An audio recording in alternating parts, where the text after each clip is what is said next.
konsultasinya teknisnya akan dijelaskan oleh beliau. Ya, demikian. Terima kasih. Assalamualaikum warahmatullahi wabarakatuh. Masih pakai ini atau pakai itu?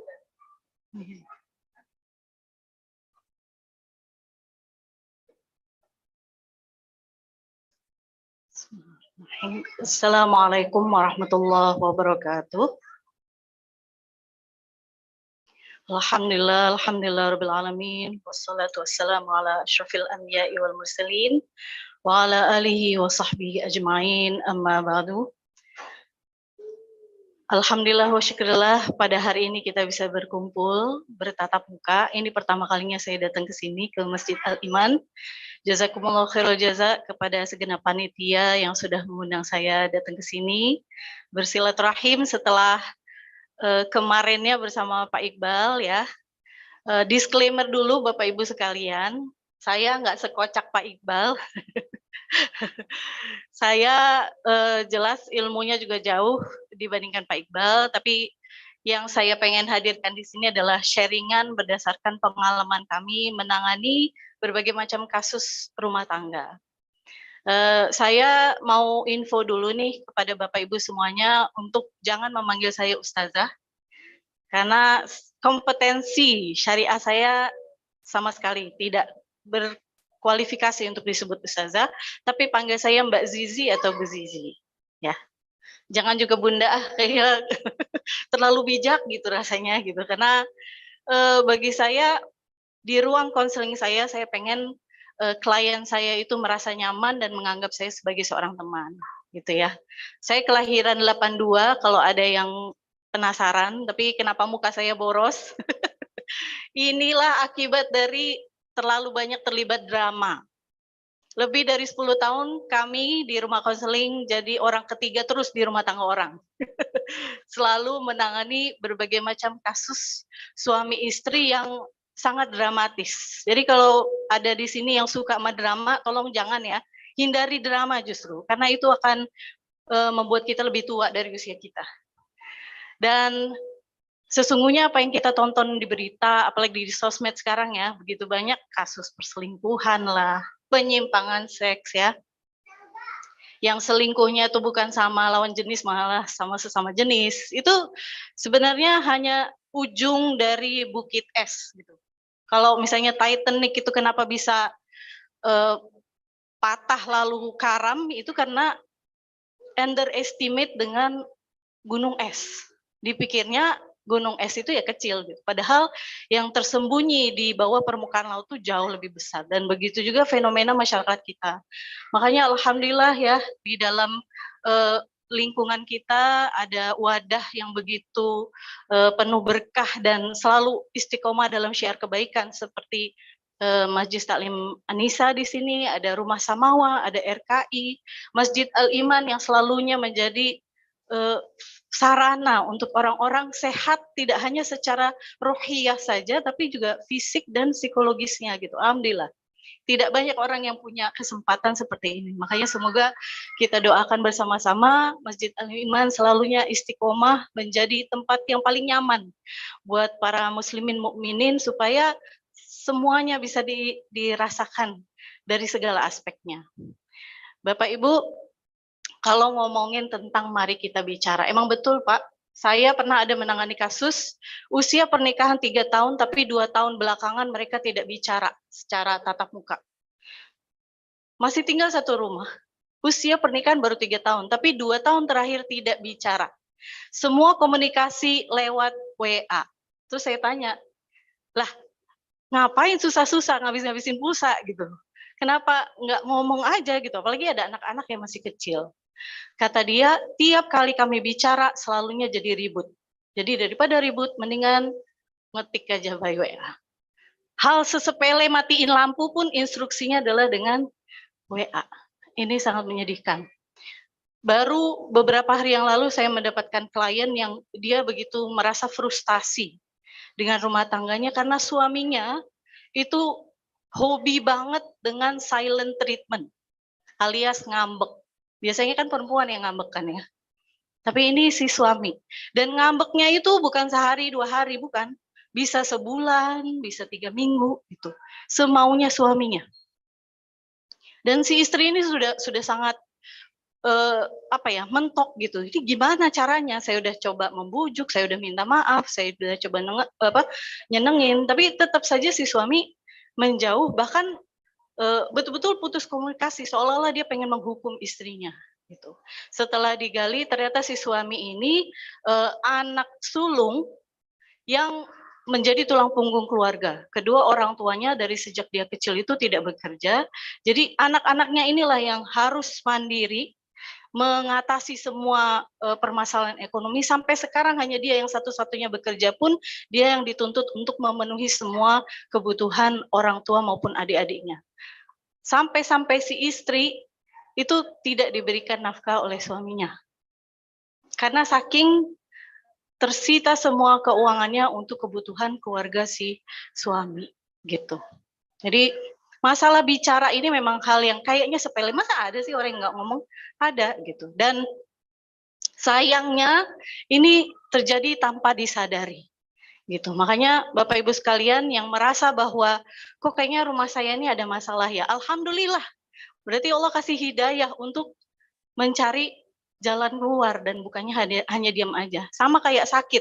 Kalau kita udah mulai ngerasa kok kayak nggak enak badan ya, kok kayaknya rada berat ya kepala ya, kok kayaknya tangan nih rada kaku, lalu kemudian kita memeriksakan darah kita, cek tensi dan sebagainya, alhamdulillah. Tapi ada orang yang nggak sadar, akhirnya tahu-tahu stroke gitu. Naudzubillah min dzalik. Makanya kita harus punya awareness atau mawas diri tentang apa yang sedang kita alami, apa yang kita rasakan. Nah, tentang rumah tangga. Siapa sih yang nggak punya masalah? Coba angkat tangan di sini yang rumah tangganya nggak ada masalah. Adem ayem, romantis, tiap hari itu nyengir aja. Ada? Mohon segera periksakan diri ke psikiater ya. Karena justru tanda kewarasan seseorang itu dia punya masalah. Ada hambatan-hambatan, ada tantangan dalam hidupnya. Itu adalah bagian dari kehidupan. Hatta kami sekalipun praktisi psikologi, Pak Iqbal dan saya pun pastinya ada yang namanya masalah, hanya saja seperti apakah kita menangani masalah itu, bagaimana kita menyikapinya. Nah, yang terjadi di dalam rumah tangga sekarang, fenomenanya kenapa mesti ada perceraian, ada perselingkuhan, ya gara-gara ini nih, masalah itu ada, tapi nggak ditangani. Atau bisa juga terjadi sebaliknya, masalah itu ada dan selalu jadi topik pertengkaran. Dan nggak pernah ketemu yang namanya solusi, nggak ada titik tengahnya. Karena masing-masingnya selalu pengen memenangkan egonya, pendapatnya, gengsinya. Yang dicari bukan solusi, tapi siapa yang menang. Padahal nggak ada yang istilahnya win or lose dalam pernikahan. Nggak akan pernah ketemu yang namanya I'm okay, you're okay. Itu nggak ada. Pasti harus ada yang dikalahkan. Tapi ini bukan masalah menang dan kalah, tapi apa yang paling tepat di situasi dan kondisi yang sedang kita hadapi ini. Jadi bukan dicari pendapat siapa yang harus diambil, enggak. Titik tengah. Dan untuk supaya sampai titik tengah ini adalah kita belajar untuk tidak arogan. Dalam Islam tuh yang namanya orang ria itu bukan yang pamer ya Bapak Ibu ya. Tapi adalah orang yang selalu merasa dirinya benar. Yang nggak bisa menerima kritikan. Coba deh kita muhasabah, kita ngaca sekarang. Tiap kali nih kita sebagai seorang istri terutama. Suami kita minta kita untuk supaya tolong dong jangan pakai jilbab itu. Misalnya nih, kita suka banget sama warna kuning. Kuning sekuning-kuningnya yang hologram itu. Itu adalah warna favorit kita. Ini adalah karakter saya. Kuning itu menggambarkan percaya diri, keceriaan, kemudahan. Semua barang yang ada di rumah kita warna kuning. Tapi suami kita bilang, jangan pakai kuning dong, bisa nggak? Bisa nggak ganti warna yang lain? Aku nggak suka kamu pakai warna kuning. Terus istri bilang apa? Ya emang kenapa kuning? Emang ada dalilnya nggak boleh pakai warna kuning?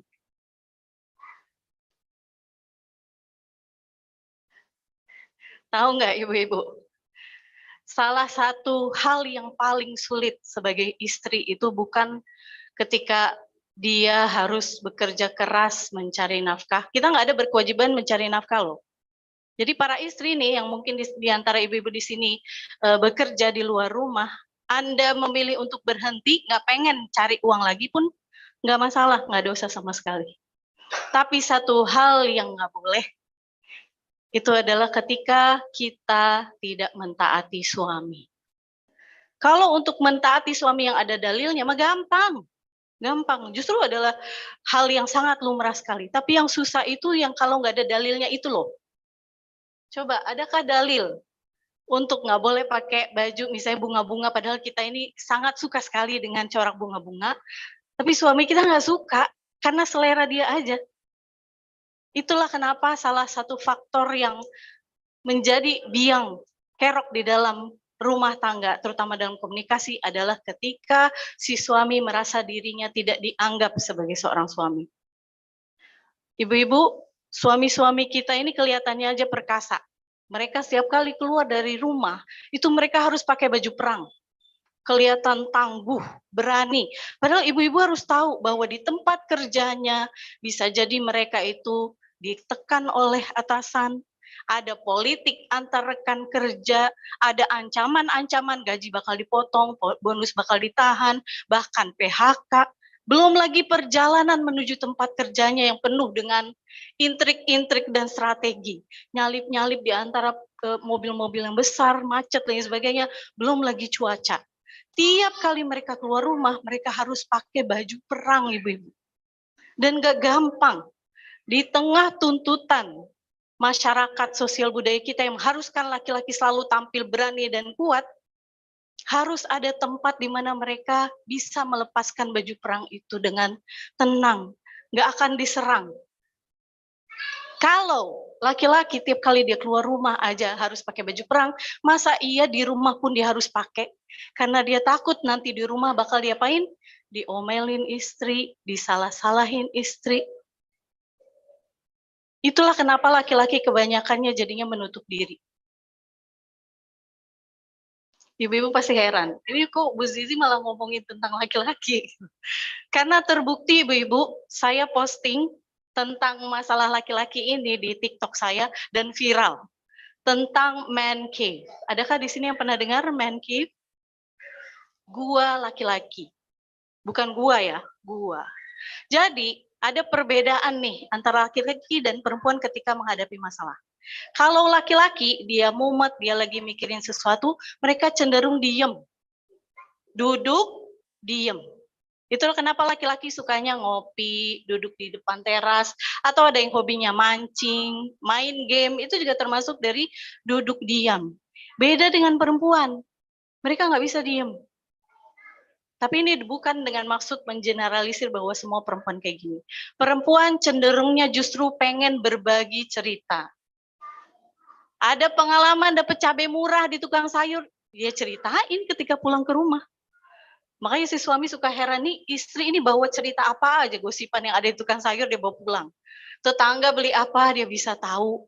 Anaknya si siapa lagi sakit apa itu dia bisa tahu. Laki-laki enggak. Mereka kalau punya masalah cenderung pengen dicerna sendiri dulu. Karena memang fitrah laki-laki itu mereka harus menyelesaikan masalah. Dan ternyata laki-laki yang bisa menyelesaikan masalah itu bisa meningkatkan kadar testosteronnya. Laki-laki yang di dalam kesehariannya itu solving problems, entah itu dia bisa mencukupi keluarganya, dia bisa mengatasi kemacetan, dia bisa menjaga anak-anak supaya jangan sakit, itu bisa menaikkan kadar testosteronnya. Testosteron itu apa? Hormon kelelakian. Dan selagi kadarnya itu 30 kali lipat dibandingkan testosteronnya perempuan, insya Allah dia akan tetap menjadi sosok laki-laki yang qawam. Punya sense of leadership, kepemimpinan. Dia bersikap mengayomi, dia logis, dia gak gampang menyerah, gak baperan. Dia berani keluar rumah. Dia yang menjadi tameng untuk keluarganya itu kalau dia punya testosteron level yang normal, dia itu di atas 30 kali lipat dibandingkan perempuan. Jadi laki-laki dan perempuan sama-sama punya testosteron. Tapi kalau laki-laki itu tiap harinya diomelin, disalahin, dibatasin, dilarang-larang, diatur-atur, maka testosteron itu akan menurun dan akhirnya estrogennya yang meningkat. Pada diri laki-laki, kalau estrogennya meningkat, dia jadi baperan, minderan, nggak ada semangat hidup, nggak berani untuk menghadapi cobaan dan tantangan. Makanya berkewajiban banget nih antara suami istri untuk menjaga ini supaya tetap terjaga. Laki-laki dengan kelelakiannya dan testosteronnya, dan perempuan dengan estrogennya. Bapak-bapak, tolong catat, jangan sampai istri Anda itu menjadi istri yang mandiri. Karena bahaya sekali kalau istri yang mandiri, dia jadi nggak butuh dengan Anda. Fitrahnya perempuan adalah diayomi, dilindungi, diperhatikan, disayang, dimanja, dan dipenuhi kebutuhannya. Bahaya kalau dia sudah bisa mencukupi semua kebutuhannya sendiri. Ibu-ibu, mungkin suami nggak ada bisa ngangkat galon, tapi kalau suami ada, serahkan itu pada si suami. Si suami harus jadi hero di dalam rumahnya. Ibu-ibu disuruh keliling gunung tuh kayak Sayyidatina Hajar, yang sekarang jadi ibadah sa'i di dalam haji itu bisa. Dia punya power untuk itu. Tapi ada momennya dia sangat membutuhkan support dan perlindungan dari suaminya. Makanya harus dijaga tuh fitrah itu. Jangan sampai istri menjadi terlalu kuat dan mandiri dan perkasa, karena bahaya banget. Ketika dia sudah mandiri, perkasa, semua kebutuhannya dia bisa penuhi sendiri, bapak jadi tidak dianggap sama sekali.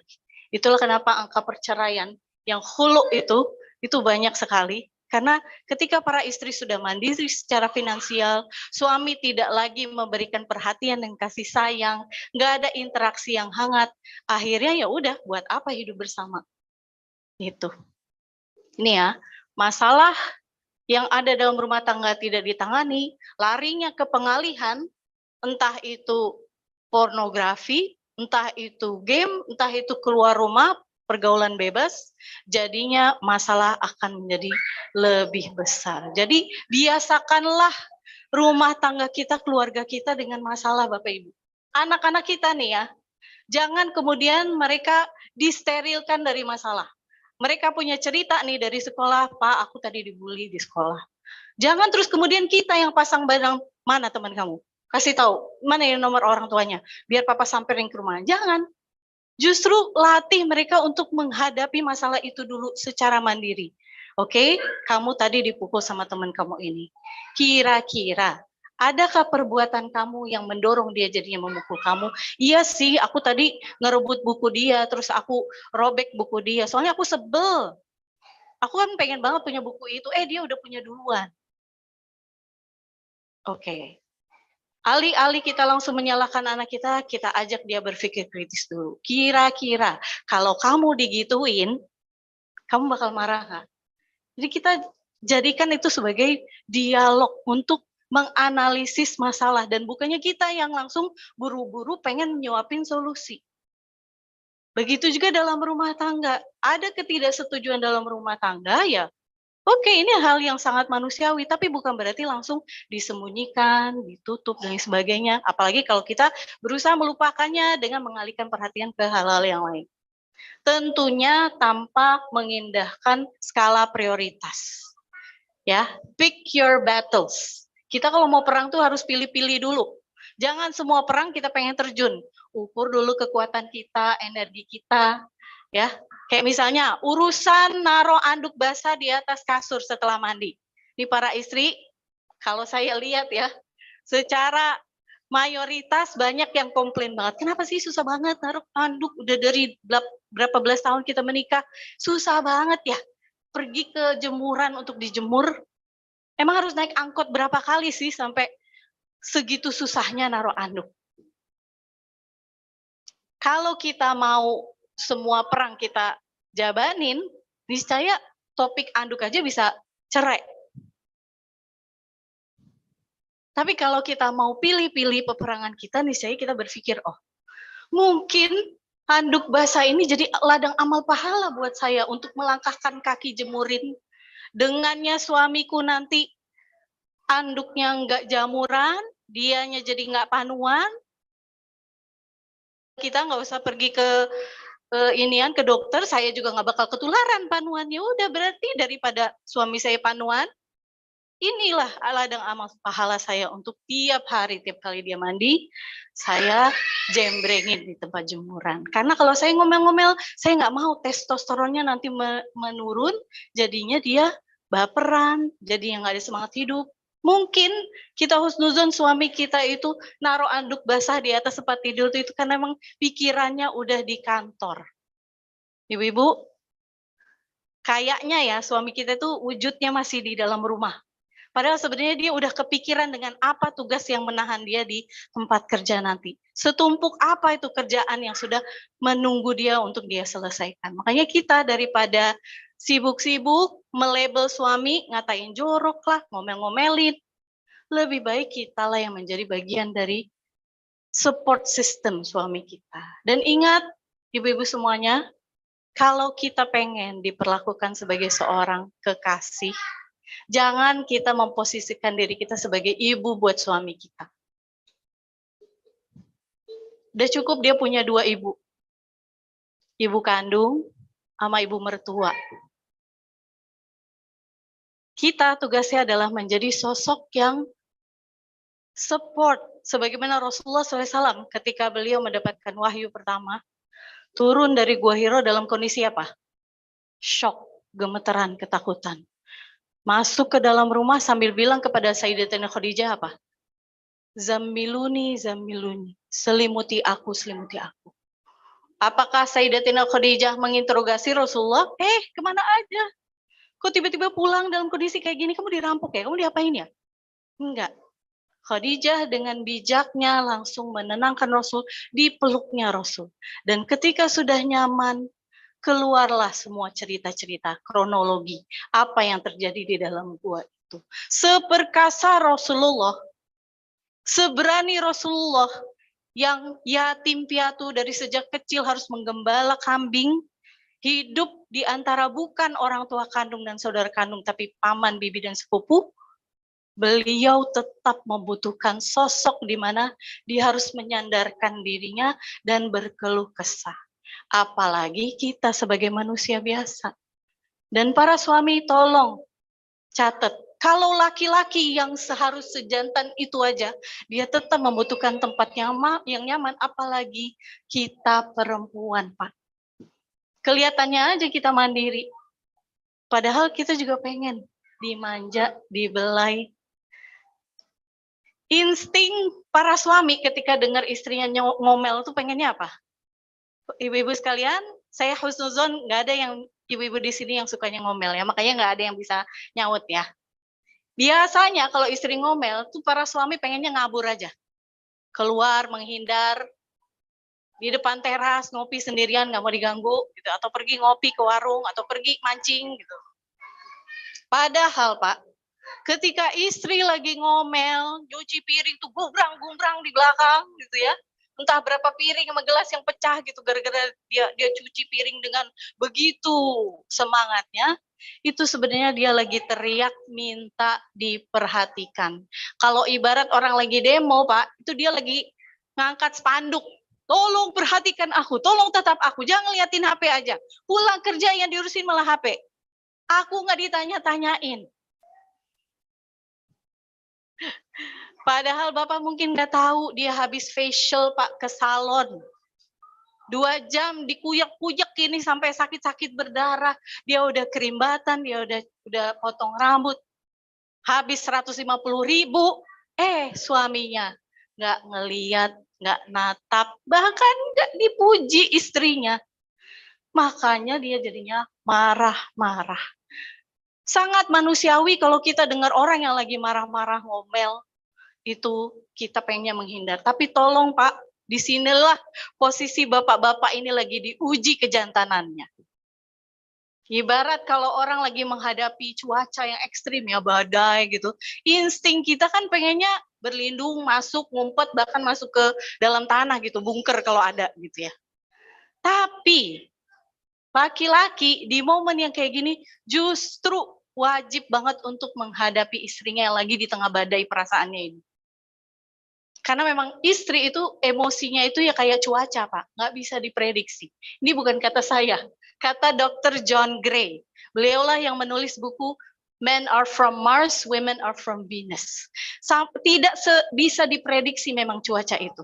Dan cuaca tuh nggak bisa dirubah. Jadi kalau bapak-bapak ngelihat istri nangis gitu ya, padahal mungkin dia cuma nonton iklan doang, iklan Melo gitu, kok ini bisa nangis. Bapak nggak bisa tuh memberhentikan tangisannya. Mau Bapak kasih cincin berlian kayak gimana pun nggak bisa, Pak. Harus dia sendiri yang mengatasi badainya. Makanya para suami harus paham ini. Ketika istri lagi diliputi marah, ngomel-ngomel, dekati dia. Iya. Meskipun horor, Pak, istri Bapak saat itu, tolong, Pak. Dia lagi butuh belayan. Dia lagi butuh diperhatikan. Datangi istri, nggak usah ngomong apa-apa, Pak. Peluk dia. Peluknya yang hangat begini ya, jangan begini doang, apalagi dipitik gitu ininya, apa sih, dipiting ininya lehernya gitu. Mau ngajak gelut atau mau ngajak apa nih, sayang-sayangan. Dipeluk dengan kedua tangan, pastikan badan Bapak itu nempel dengan istri sepenuhnya. Sampai kita merasakan hangat dan panas dari tubuh dia. Dipeluk, letakkan kepalanya di pundak Bapak, dan sambil dielus dari ubun-ubun ini sampai ke sepanjang tulang belakang. Stop, sampai sepanjang tulang belakang aja. Jangan kiri dan kanan itu yang kayak squishy itu. Tambah marah dia, tambah ngamuk dia. Dia lagi butuh kasih sayang. Dan sangat marah sekali kalau misalnya laki-laki langsung malah menjurus ke hal yang sifatnya seksual. Itu makin membuat dia marah karena bagi dia, kok aku kayak objek seksual ya. Jadi dari sini, Bapak belai pelan-pelan, jangan gitu Pak. Gini, lembut sambil di dalam hati, catat di dalam hati, bacain ta'awuz, a'udzubillahi minasyaitonirrajim, lalu bacain ayat kursi. Allahul la ilaha. Jangan kenceng di dalam hati. Kalau kenceng istri tambah marah. Emang aku kenapa? Emang aku dirukyah? Tambah ngomel lagi. Di dalam hati, Pak. Kalau istri yang asalnya marah-marah jadinya nangis, alhamdulillah itu progres tuh. Progres. Tandanya dia lagi membuka baju perangnya dan dia lagi rapuh di hadapan suaminya. Perempuan kalau lagi rapuh itu dia lagi selemah-lemahnya dan lagi menyerahkan hatinya kepada Bapak. Makanya laki-laki itu paling lemah kalau ngelihat istri nangis. Jangan jadiin senjata juga ibu-ibu ya. Pengen tas nggak diturutin nangis. Jangan gitu juga dong. Ya. Jadi ketika istri lagi ngomel itu dipeluk, dielus. Ini beneran loh. Ini secara ilmiah menunjukkan bahwa dengan pelukan itu akan mengeluarkan hormon yang namanya oksitosin. Itulah kenapa oksitosin itu disebut sebagai the hug hormone. Hormon pelukan. Nah, oksitosin itu akan menurunkan kadar stres. Jadi Bapak, ini jangan buru-buru ngasih solusi ya ke istri. Dengan kita memberikan perhatian, kasih sayang, dan belayan aja, itu sudah menurunkan kadar stresnya. Dia bakal melembut. Ada dopamin juga, hormon bahagia. Dan ternyata penelitian mengatakan efeknya pada imunitas juga tinggi. Yang dikit-dikit minta kerokan, pergi ke dokter, dikit-dikit flu, batuk, radang, nggak selesai-selesai, kan berarti imunitas rendah. Sering-seringlah berpelukan kayak Teletubbies. Dosis paling minimal adalah ketika pagi sebelum saling berpisah karena berangkat kerja masing-masing, maupun ketika pulang menyambut dari manapun lah, kalian habis dari mana aja. Dua-duanya kerja ya berarti ketemunya itu ya jangan salaman. Salaman itu zaman jebot, zaman kolonial. Sekarang udah zaman era yang penuh dengan upgrade, aplikasi aja harus di-upgrade terus gitu, apalagi perlakuan. Makanya ketika kita memberikan pelukan itu berarti sama aja kita lagi ngisi celengan cinta. Sehingga ketika kita nanti berjauhan, celengan itulah yang bekerja. Dia akan tetap jadi tabung pengisi energi dari orang tercinta kita. Meskipun kita berjauhan, kita nggak bertemu, tetap berjalan tuh cinta kita. Nah, setelah kita udah elus, setelah kita bacain ayat kursi dalam hati, catat bapak-bapak, barulah kita berbisik di telinga istri. Adik sayang, atau Hani Bani, ayang bebku, kayaknya kamu lagi capek ya. Atau bisa lebih spesifik lagi kita tanya, kamu sepertinya lagi marah ya. Yuk duduk dulu yuk. Aku bikinin minum nih. Ya. Kata-kata kayak gitu tuh menggambarkan perhatian. Jangan terus langsung buru-buru bilang, gimana kalau kita belanja ke Tanah Abang? Yuk, sekarang yuk. Aku hari ini libur loh. Aku dapat bonus loh. No, tidak semua perempuan membutuhkan emas, berlian, belanjaan. Tolong jangan pukul rata bahwa semua perempuan tuh matre, pengennya uang aja. Enggak. Laki-laki jangan sampai memandang diri sebagai ATM aja, ngerasa bahwa dengan saya mencukupi finansialnya, oh berarti saya sudah membahagiakan dia. Salah besar. Ini kebanyakan laki-laki justru memposisikan dirinya sebagai mesin ATM. Padahal perempuan banyak kok yang kaya raya, semua tercukupi, tapi ternyata batinnya kosong. Klien-klien kami itu datang bukan dari orang-orang yang kita pandang sebagai kesulitan secara finansial. Pernah ada satu kasus, ini saya sangat ingat sekali dengan klien ini, karena biasanya saya itu pelupa banget sama klien-klien saya.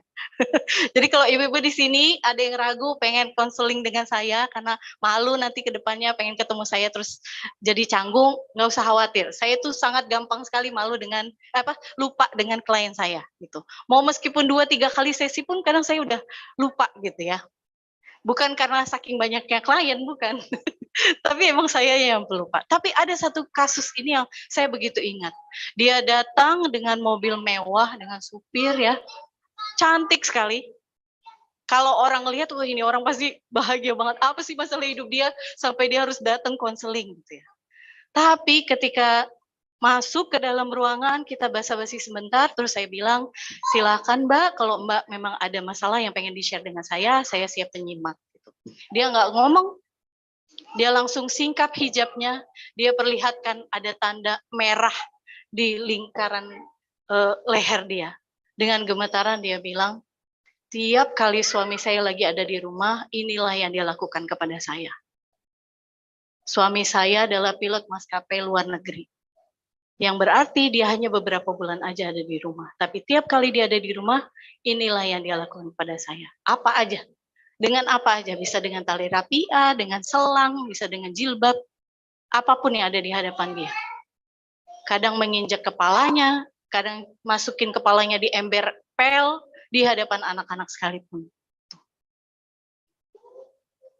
Ini menunjukkan apa? Bahwasanya laki-laki yang merasa bahwa oh finansial lah yang sangat dibutuhkan istri kita untuk dia bahagia, ya ada benarnya. Tapi nyatanya laki-laki seringkali arogan merasa bahwa dengan finansial saja istri sudah bahagia dan dia tidak mau lagi menyediakan hal yang lain. Padahal ada prinsip hierarki kebutuhan manusia. Ini menurut Abraham Maslow, dia adalah pakar psikologi humanistik. Dia bilang bahwa kebutuhan manusia itu bisa dibikin piramidanya. Piramida yang paling bawah itu level biologis. Makan, minum, tidur, istirahat, seks. Itu kebutuhan biologis manusia. Kalau itu tidak dipenuhi, somplak hidupnya. Tapi ada kebutuhan lain nih. Nah, kalau kita masih ngebahas tentang rumah, makan, pakaian, itu masih pada level yang bawah. Nah, kalau laki-laki ngerasa bahwa, oh saya kan udah ngasih uang, butuh apa lagi kamu? Salah besar, Anda baru di level yang paling bawah, yang paling dasar. Tapi ada level lain di atasnya, yaitu level yang namanya security and safety. Bukan security satpam ya. Tapi rasa aman. Dan aman bukan berarti aman dari peperangan aja, atau aman dari bencana aja, bukan aman dari kriminalitas saja. Tapi aman karena kehadiran kita diakui, dianggap. Itulah kenapa bapak-bapak sekalian, ibu-ibu sekalian, pentingnya kita untuk menjaga komunikasi yang respectful dengan pasangan itu bukan hanya karena asas bicara dan mendengarkan dengan telinga aja. Saya pengen Bapak Ibu ketika berbicara dengan pasangan, apalagi ngomongin masalah, pastikan tidak terdistraksi dengan apapun. Mau gadget kek, mau kerjaan kek, yang satu nyapu, yang satu nonton TV. Teriak-teriakan ngomongin tentang listrik yang belum dibayar, ngomongin nanti liburan mau kemana, tapi teriak-teriakan. Tiap kali kita mau ngomongin masalah itu kita harus jaga adab.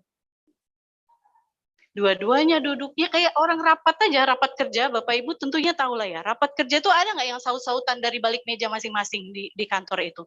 Di atap yang sama, betul, di ruangan yang sama, tapi kan nggak saut-sautan. Semuanya terjadwal. Kita semua sepakat, kapan nih kita bisa duduk bareng ngomongin masalah. Nah, begitu juga dalam rumah tangga. Kita harus pastikan pasangan kita maupun kita tidak sedang teralihkan fokusnya. Kalau ngelihat si suami lagi megang HP, sedangkan kita yang si istri udah nggak tahan banget nih, pengen ngomongin masalah. Suami mumpung ada di rumah nih, langsung nyerocos. Percayalah, bukan solusi yang didapat, malah kita yang gedek sendiri. Kenapa? Suami jadinya malah fokus sama HP, kita ngerasa dicuekin. Jadinya kita bukannya bahasin masalah, jadi kemarahan yang keluar. Padahal ada adabnya, termasuk menjaga diri dari ngomongin masalah maupun mengkritik di 5 waktu haram ini. Bukan haram menurut syariat, catat, tapi haram menurut aturan komunikasi. Jangan ngomongin masalah di 5 waktu haram. Pertama, pas lagi capek. Pulang kerja, atau istri yang habis ngerjain begitu banyak tugas, suami pulang, kesempatan ngomongin masalah, jangan dulu. Lelah itu akan membuat kita jadi senggol bacok. Ya, kalau pengen pembahasan masalah itu produktif, ada solusi, hindari ketika capek. Kedua, jangan pas lagi lapar. Ya, lagi di atas meja makan, mau makan, atau lagi di tengah makan, tiba-tiba ada celotehan, Bang, SPP belum dibayar loh. Udah ditelepon tadi sama guru. Atau anggota keluarga lagi sakit nih, gimana nih kita mau transfer berapa? Jangan, tahan dulu. Ada yang namanya hangry. Bapak Ibu pernah dengar? Hangry itu adalah angry karena hungry. Marah karena lapar. Makanya ini harus terisi dulu. Ya. Ketiga, jangan pas lagi ngantuk. Bapak Ibu di sini ada yang pernah dengar pillow talk? Pillow talk itu kan bahas masalah cerita-cerita ketika mau tidur kan. Udah anak-anak udah tidur, kita udah pengen udah tinggal merem aja. Entah kenapa tiba-tiba keinget cerita-cerita, masalah gitu. Pokoknya pengen absen lah semua yang terjadi hari itu. Monggo aja. Hanya saja jangan harap bakal dapat solusi. Karena ketika kita udah ngantuk, tandanya otak lagi butuh di shutdown. Ngantuk itu ya tidur. Bukan malah dikasih tugas tambahan. Ibarat HP udah lowbat, malah kita buka berbagai macam aplikasi. Apa yang terjadi? Ya ngadat. Panas. Malah bisa-bisa hang. Makanya istirahat dulu, terutama para istri sekalian. Jangan semua yang ada di pikiran dan hati kita harus dikeluarkan saat itu juga. Difilter. Susun skala prioritas. Yang mau kita bahas ini, skala prioritasnya ini apa? Daruratkah, pentingkah, gentingkah, atau bisa dipending besok-besok? Ya, karena kenapa saya menyarankan ini kepada para istri, karena kembali lagi kepada para suami yang cenderung ketika mereka punya masalah justru pengennya diem. Beda dengan kita perempuan, rasanya pengen deh kasih tahu ke orang bahwa saya tuh tadi mengalami sesuatu ini atau ada masalah banget yang lagi berat.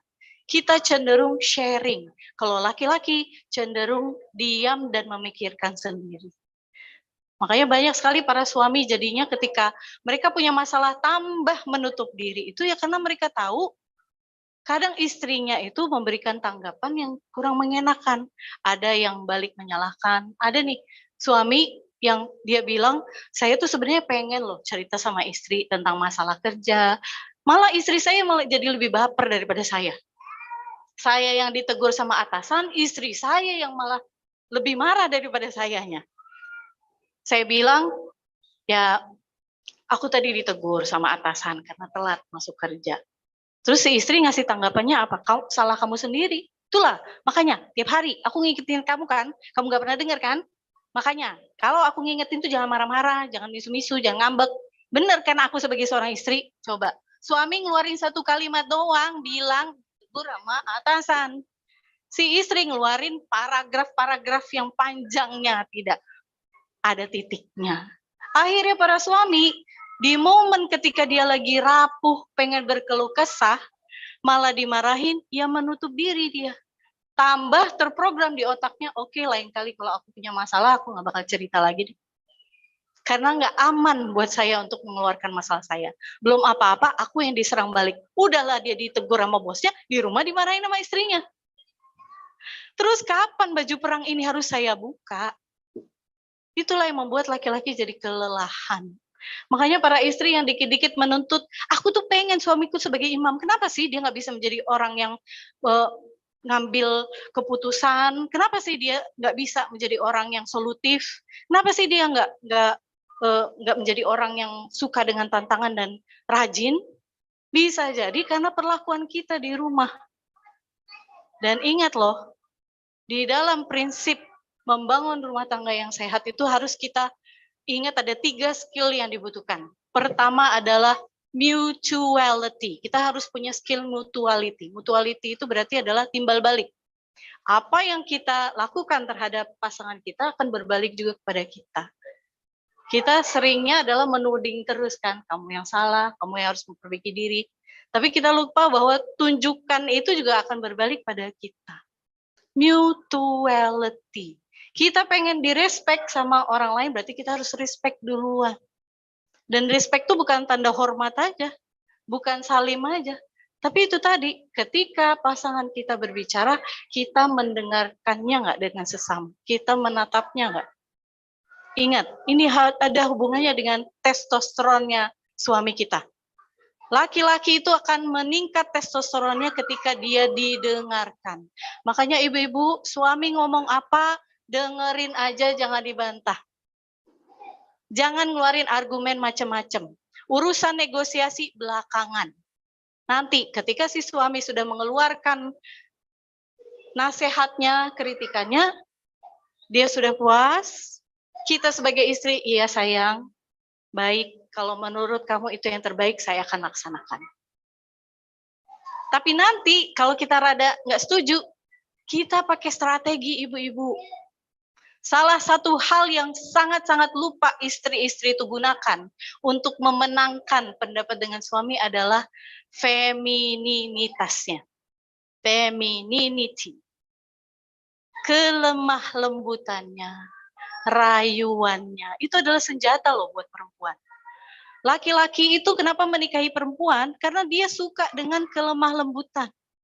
Ada satu organ yang orang secerdas apapun nggak bisa mengkloning dan menirunya. Robotnya pun nggak bisa. Satu organ yang Allah titipkan hanya kepada kita para wanita. Yaitu apa? Rahim. Namanya saja itu pinjaman dari salah satu asma Allah. Ar-Rahim. Artinya apa? Maha penyayang. Bismillahirrahmanirrahim. Hanya kita perempuan yang memilikinya. Organ inilah sumber dari rasa sakit bulanan yang kita alami. Rasa sakit yang kita alami ketika harus melahirkan. Spesial hanya untuk kita perempuan. Penyayang. Tapi kenapa kita para istri malah seringkali kebalikan dari sosok penyayang itu? Kita lebih galak dari polisi yang nilang orang di jalanan. Interogasi. Suami telat pulang, biasanya jam 5, sampai rumah jam 9, istri udah nungguin di depan gerbang. Suami naruh motornya, langsung interogasi 20 pertanyaan. Dari mana aja? Aku tadi telepon berkali-kali, kamu gak angkat. Kenapa? HP kamu kenapa dicuri orang? Ayo, tadi ngapain aja? Pasti kamu pergi ya sama teman-teman kamu. Gak ingat sama istri di rumah, sama anak di rumah nih, pada nanyain kamu terus. Kamu pikir, aku ini gak capek apa ngerjain segala sesuatunya? Interogasi, cecaran, tuduhan. Padahal ada 1001 skenario yang bisa terjadi, yang menjadi latar belakang kenapa suami bisa telat pulang. Bisa jadi di jalan motornya macet, bocor, di kantor lembur, atau dia diberikan kewajiban tambahan di luar dari jam kantor, di luar dari kantor. Ada begitu banyak skenario, tapi ketika kita di rumah menyambut suami, malah jadi orang yang sosoknya jauh dari kata penyayang. Padahal sekali lagi ibu-ibu harus diingat, suami pulang ke rumah untuk melepas baju perangnya. Bukan malah pakai baju perang double. Makanya ibu-ibu jadikan SOP di dalam rumah. Tiap kali kita menyambut orang kesayangan kita pulang, kita berdiri di pintu, siap dengan pelukan terhangat kita dengan senyum yang paling lebar. Nggak apa-apa masih pakai daster kumel, nggak apa-apa masih bau sambal sama bawang, tapi ada pelukan hangat yang meyakinkan suami kita bahwa kehadirannya dirindukan. Ibu-ibu jangan sangka ya, para suami itu sering loh cemburu sama anak-anaknya sendiri. Si anak sama mamanya dimandiin, disuapin, disisirin, pakai baju, dipeluk, disayang-sayang, dipangku. Para suami juga sebenarnya pengen loh. Benar loh. Seperkasa-perkasanya laki-laki, kepada istrinya dia pengen melembut. Dia pengen dibelai. Itulah kenapa laki-laki itu paling lemah untuk dua hal. Pertama visual, yang kedua adalah sentuhan. Itulah kenapa dalam Islam itu kita benar-benar nggak boleh bersentuhan dengan yang non-muhrim. Karena sentuhan sedikit saja sudah bisa menimbulkan listrik. Dan itu akan membangkitkan syahwat. Dan yang pertama adalah laki-laki sangat lemah visualnya. Visualnya itu apa ya? Bukan berarti istri harus cantik dulu, harus ideal dulu, harus perfect sanggulan, pakai baju undangan baru dia bangkit syahwatnya. Enggak, yang penting perempuan aja. Yang auratnya kelihatan sedikit aja, kesingkap dikit aja, atau ketat dikit aja sehingga membentuk, itu akan bangkit syahwat laki-laki. Laki-laki lemah akan dua hal itu. Kalau kita tahu, kalau kita pegang, niscaya para istri nggak usah khawatir suami kita bagaimana di luar rumah. Karena kita udah tahu kelemahan dia. Visualnya dan sentuhannya. Para ibu-ibu di sini saya pengen tanya, adakah di lingkungan sini ada salon dan spa khusus muslim? Pria muslim, ada nggak? Nggak ada ya? Bapak nggak ada ya? Kalau refleksi jelas ada. Kalau totok bekam adalah ya. Itu biasanya satu paket tuh, fasdu, rukyah, bekam gitu ya. Tapi beda Pak, spa dan salon tuh sangat berbeda dengan itu. Ibu-ibu, nggak tahu kan? Nggak ada yang tahu ada atau tidaknya. Tandanya apa?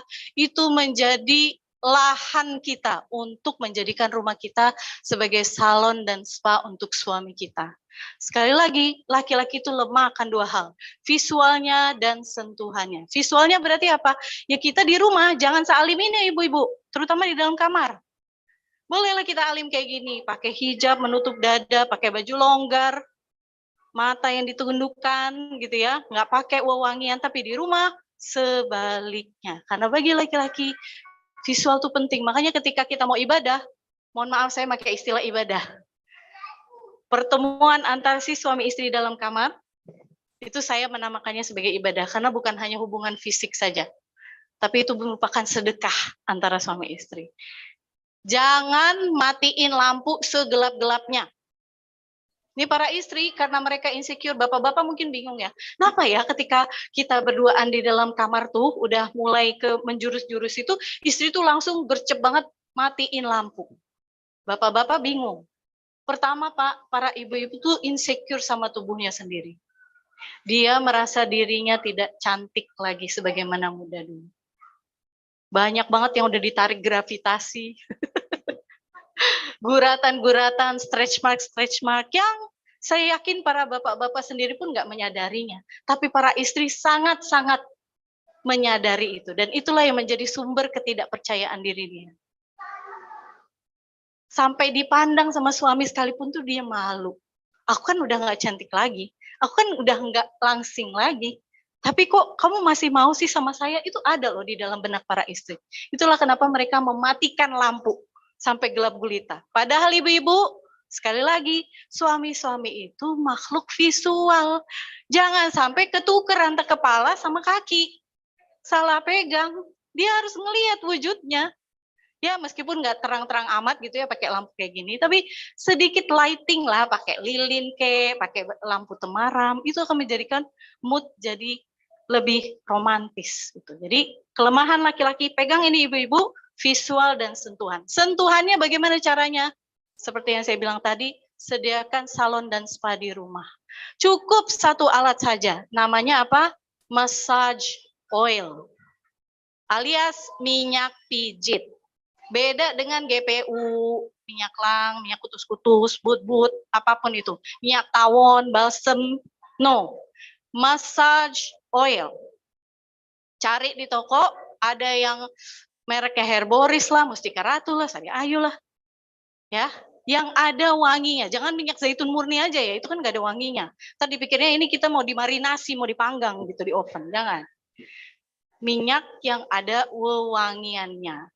Ya, kalau pengen yang hemat banget ya baby oil lah. Tapi jangan sampai baby oil yang sama kita gunakan dengan anak kita gitu ya. Karena tujuannya adalah membangun mood dan kedekatan. Dan tahukah Bapak Ibu, ada sebuah dokumenter ya di channel YouTube Dushwell, channel YouTube dari Jerman kalau nggak salah, itu ini sebuah dokumenter singkat namanya The Power of Gentle Touch. Kekuatan dari sentuhan yang lembut. Ternyata efeknya sangat besar pada kesehatan dan bonding. Makanya kita sebagai manusia ini sebenarnya makhluk mamalia yang melahirkan menyusui itu, komunikasi itu sederhana aja sebenarnya. Yaitu lewat sentuhan. Kita nggak kayak reptil, habis ditelorin gitu ya, diendap dalam tanah terus kita hidup sendiri. Enggak, kita hidup tiap hari dibesarkan dengan sentuhan. Bahkan ada penelitiannya, bayi-bayi yang dibesarkan minim sentuhan, terbiasa ditaruh di stroller, orang tuanya nggak gendongin, bahkan dari sejak bayi itu ditinggalkan gitu aja di atas tempat tidur, orang tuanya sibuk bekerja, lama-lama anak itu sama sekali tidak terbangun kebutuhan dengan sentuhan. Jadi mereka cenderung tertutup dan mereka tidak mudah untuk berkomunikasi.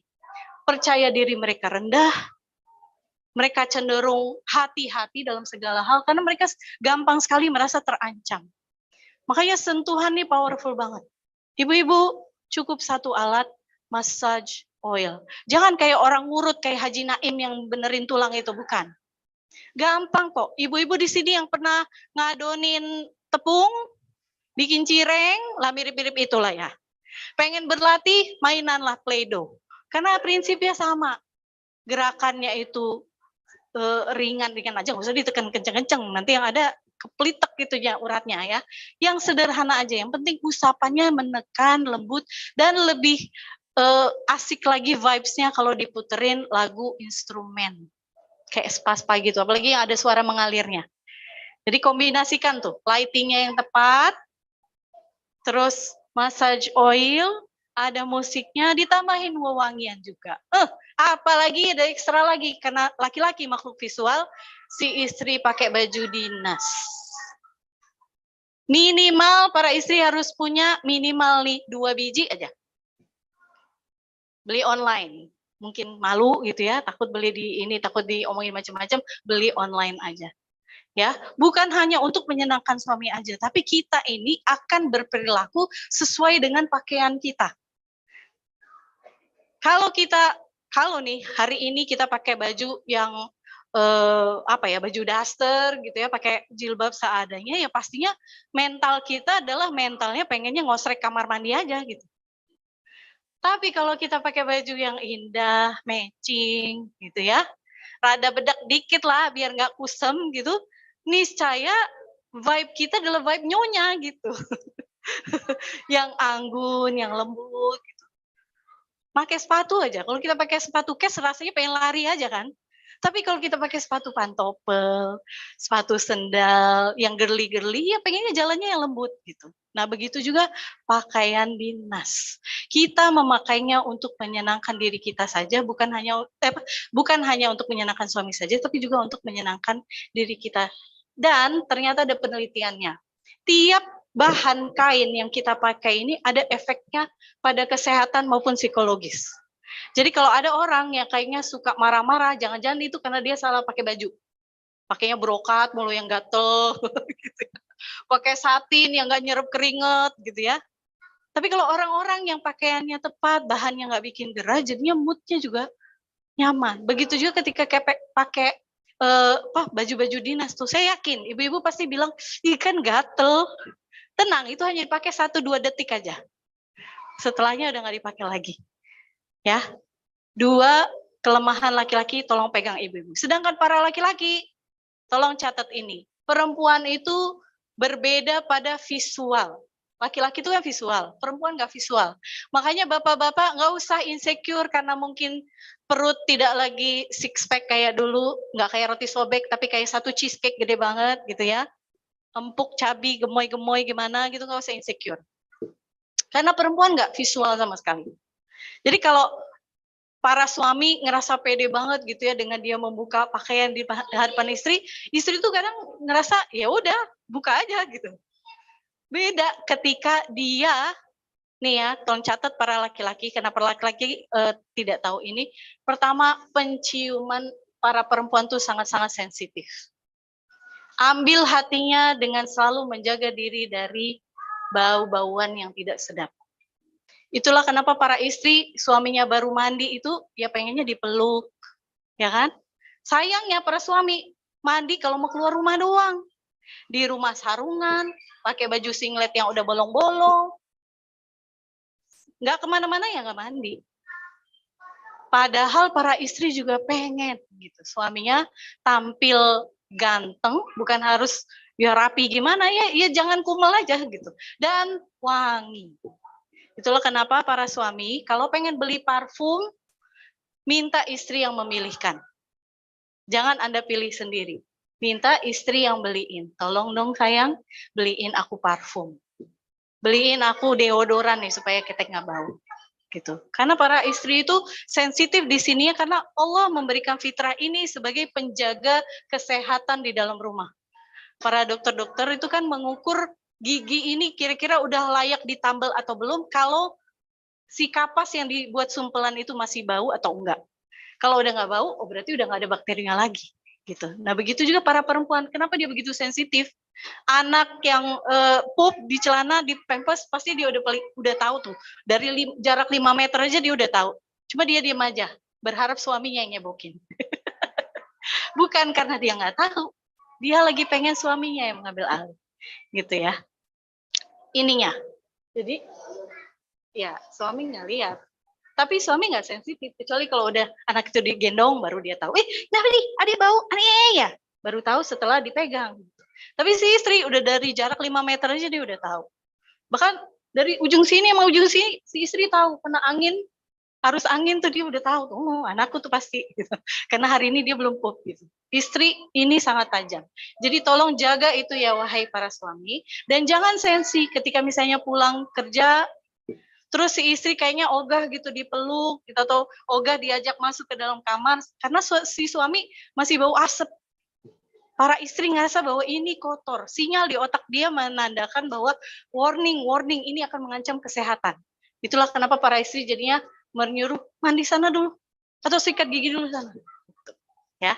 Kemudian kelemahan lain yang para suami seringkali tidak ketahui adalah pendengaran. Jadi untuk aspek visual dan sentuhan, laki-laki dan perempuan itu sama. Para istri juga pengen banget dipijit, di massage yang rileks. Jadi kalau bapak-bapak nyolek-nyolek istri, terus keluhan istri adalah, aku lagi nggak enak badan nih, aku lagi capek nih. Jangan terus kemudian mundur teratur, jangan. Jadikan itu ajang untuk pembuktian. Oke, kamu lelah, aku bisa mengatasi lelah. Aku akan pijit kamu. Bukan begitu ibu-ibu? Ya. Jadi jangan kemudian merasa bahwa ini adalah sebuah penolakan. Istri saya ogah karena dia sakit, karena dia nggak enak badan, karena dia capek, berarti dia nggak mau. Enggak. Kalau laki-laki itu seringkali berpikir bahwa ini istri saya menolak saya. Dia nggak mau, dia ogah melayani saya. Salah besar. Dia sebenarnya pengen pembuktian dari suami. Ketika saya bilang saya capek, apa kira-kira yang dilakukan oleh suami saya? Apakah dia langsung menjauh? Atau dia justru malah membantu saya untuk mengatasi kelelahan saya ini. Aspek yang tidak diketahui suami adalah pendengarannya. Para suami sekalian, kalau pengen istri kita itu bangkit libidonya, perdengarkanlah hal-hal yang menyenangkan di telinganya. Bukan berarti diputerin musik aja ya. Tapi perdengarkan dia dengan kata-kata rayuan, pujian, apresiasi. Para istri itu klepek-klepek banget dengan rayuan gombal. Itulah kenapa kadang ada ya yang misalnya istri yang kok mau ya menikah dengan sosok laki-laki yang bahkan nggak punya pekerjaan, penampilan juga enggak banget, kumal, tapi kok bisa gitu kecantol? Bukan karena pelet aja, bukan. Tapi pasti si laki-laki itu jago banget dalam merayu. Makanya bapak-bapak belajarlah teknik merayu. Nggak usah bilang bahwa saya nggak biasa kayak gitu, bukan karakter saya. Pelajari. Ini balik lagi kepada komunikasi. Siapapun manusia itu suka ketika dipuji dan diapresiasi. Kelihatannya aja nggak suka. Contohnya, ada nih seorang suami yang pernah bilang begini, Bu Zizi kan sering banget ya nganjurin para suami itu sering-sering muji istri. Sayangnya Bu, kalau saya muji istri saya malah balik-balik marah-marah. Pasti kamu ada maunya kan? Mama cantik deh hari ini. Alah, maunya kamu aja nih. Pasti ada udah di balik oh nih. Apa nih habis ini? Apa nih habis ini? Saya jadi ogah mau muji lagi. Takut saya bakal ngerespon apa kalau kayak begitu. Akhirnya saya ogah deh mau muji istri saya. Karena belum apa-apa udah dicap ada maunya. Atau ketika suami bilang, Dek, kamu cakep deh hari ini. Oh, jadi selama ini aku nggak cakep? Cuma gara-gara aku pakai baju ini doang, aku cakep? Gitu? Salah lagi. Tolong para istri, suami itu pengen banget muji, makanya kita yang harus tahu cara menerima pujian. Gimana cara menerima pujian ketika kita dibilang cantik sama suami kita? Pertama bilang, Masya Allah, tabarakallah. Kedua, terima kasih ya sayang. Aku seneng deh dengernya. Oke, 2 kalimat itu saja. Pertama bilang apa? Masya Allah, tabarakallah. Yang kedua, terima kasih sayang. Aku seneng banget dengernya. Suami kita muji kita, Dek, aku nggak nyangka banget lo punya istri yang mirip banget Syahrini cantiknya. Oke, kita juga harus tahu diri, sama sekali kita nggak mirip Syahrini, tapi pasti berbunga-bunga dong dibilang cantik gitu. Jadi terima itu. Pasang mental bahwa memang aku layak untuk dipuji. Karena aku juga, ya dengan begini adanya, aku juga cantik kan. Gitu. Ya, jadi para istri sekalian, ketika suami ngerayu, ngegombal, iyain aja. Ya, para suami juga jadinya ngerasa bahwa semua yang dia keluarkan itu diapresiasi oleh istri gitu. Bukan malah disalahkan, direndahkan, dicurigai bahkan gitu ya. Jadi kelemahan untuk menaikkan libido bagi laki-laki itu visual dan sentuhan. Kalau buat perempuan visual sentuhan, pendengaran dan penciuman. Gitu. Ya.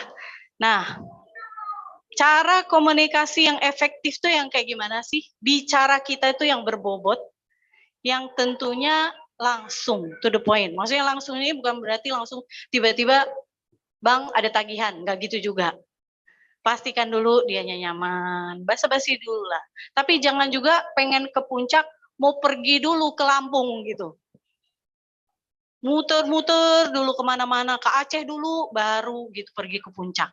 Itu tuh laki-laki itu paling nggak suka dengan sindiran, ya pakai bahasa-bahasa kiasan. Tuh laki-laki tuh nggak begitu suka. Pengennya apa? Langsung bilang. Nggak usah cerita dulu. Kita pengen dibeliin kulkas, tapi kita ngomong dulu tentang tetangga. Tahu nggak bang? Tetangga itu baru aja beli ini. Terus yang sebelah sana tuh ini. Terus si suami pasti bilang, iya. Terus kamu maunya apa? Kamu mau kulkas juga? Enggak bang, aku mau TV. Bilang gitu. Tuh langsung aja to the point gitu. Dan jangan harap bahwa pasangan kita bisa membaca pikiran kita. Main tebak-tebakan tuh nggak bisa. To the point. Banyak perempuan yang make metode ngambek gitu karena berharap suaminya paham. 3 hari nggak ngomong. Padahal istri udah sariawan, panas dalam tuh ya. Dia jaga banget supaya mulutnya ini benar-benar dia tutup gitu ya. Karena gengsi gitu untuk memulai pembicaraan. Tapi dia tahan omongannya, dia pengen berceloteh tapi dia tahan. Itu akhirnya jadinya bikin dia sakit. Ternyata suami yang nggak nyadar. Oh jadi selama ini kamu tuh ngambek ya? Kirain karena kamu emang nggak pengen ngomong aja. Jadi lebih baik kalau punya masalah, ada yang menyinggung, lebih baik dibicarakan. Tapi ingat timing tadi, di 5 waktu haram. Oh ya, tadi 5 waktu haram ini udah sampai berapa? Baru 3 ya? Kembali ke 5 waktu haram. Jangan kritik maupun ngomongin masalah ketika kita sedang terdistraksi. Fokus kita lagi teralihkan. Entah itu karena pekerjaan, entah itu karena lagi megang HP. Pokoknya kalau ngomongin masalah yang seperti saya bilang tadi, bertatapan di ruangan yang sama, betul-betul merespon dengan baik gitu, bukan hanya lewat pendengaran. Jadi ketika misalnya kita nyamperin suami, pengen ngomongin masalah tapi dia masih megang HP nih, terus kita bilang, "Bang, ada masalah nih yang mau aku bahas." Terus si suami bilang gini, "Ya udah sih ngomong aja," sambil dia begini. Nah, kita ingat, jangan ngomel. Jangan terus bilang, "Tuh kan kamu masih pegang HP, padahal aku udah minta izin nih, tapi kamunya kayaknya nggak mau naruh HP, kayaknya lebih penting HP itu ya daripada aku." No, big no. Itu berarti jarak antara kalian itu mundur selangkah ketika yang keluar dari diri kita adalah bahasa-bahasa yang sifatnya menyerang. Alih-alih kita katakan begini, "Kalau abang masih megang HP, nggak apa-apa deh, abang selesaiin dulu main gamenya. Nanti kalau abang udah selesai, baru deh kita ngomongin bareng-bareng." Gitu. Jadi jangan terus kemudian ketika suami bilang, "Ya udah sih ngomong aja, aku dengerin kok." Tapi kita bilang bahwa, sepertinya kamu masih bermain dengan HP-mu atau kayaknya kamu lagi lebih nyaman bermain HP, ya udah nggak apa-apa. Aku respect keputusan kamu. Nanti aja deh ketika kamu sudah siap. Gitu, ya. Yang kelima dan yang paling penting adalah tolong jangan kritik, jangan ngomongin masalah, jangan ngomongin yang berat-berat ketika kita sedang bermesraan dengan pasangan kita. Ya, kalau lagi moodnya bermesraan, lagi unyu-unyu, apalagi yang menjurus ke ibadah di dalam kamar, ya udah fokus pada interaksi itu. Ingat, salah satu faktor kenapa perempuan sulit sekali untuk pada paham ya? Itu karena perempuan sulit untuk fokus. Bapak-bapak, ibu-ibu kelihatannya aja di kamar dengan bapak-bapak, tapi pikirannya kemana-mana. Tadi setrikaan udah dicabut apa belum ya? Pintu udah dikunci nggak ya? Ntar adik kalau ngeloyor pergi gimana? Kita kedengeran nggak ya di dalam kamar ini sama orang-orang yang di luar? Atau yang lebih parah itu tadi, keinsecurean dia. Kira-kira suamiku tahu nggak ya kalau aku tuh naik berat badanku? Kira-kira suami tuh enggak nggak ya aku stretch marknya banyak banget? Kira-kira suamiku ini enggak nggak ya kalau ini aku ada jerawatan banyak banget di punggung aku? Tolong ibu-ibu, salah satu organ terpenting nih ya Bapak Ibu, dalam beribadah nih adalah ini. Bukan hanya ini. Kita seringnya fokus sama ini kan? Tapi ini faktornya besar banget. Jadi, tolong, kalau sedang bersama-sama suami, fokus pada interaksi kalian berdua. Semua suara-suara yang berisik banget di pikiran kita, yang mengalihkan kita dari suami kita itu, lupakan.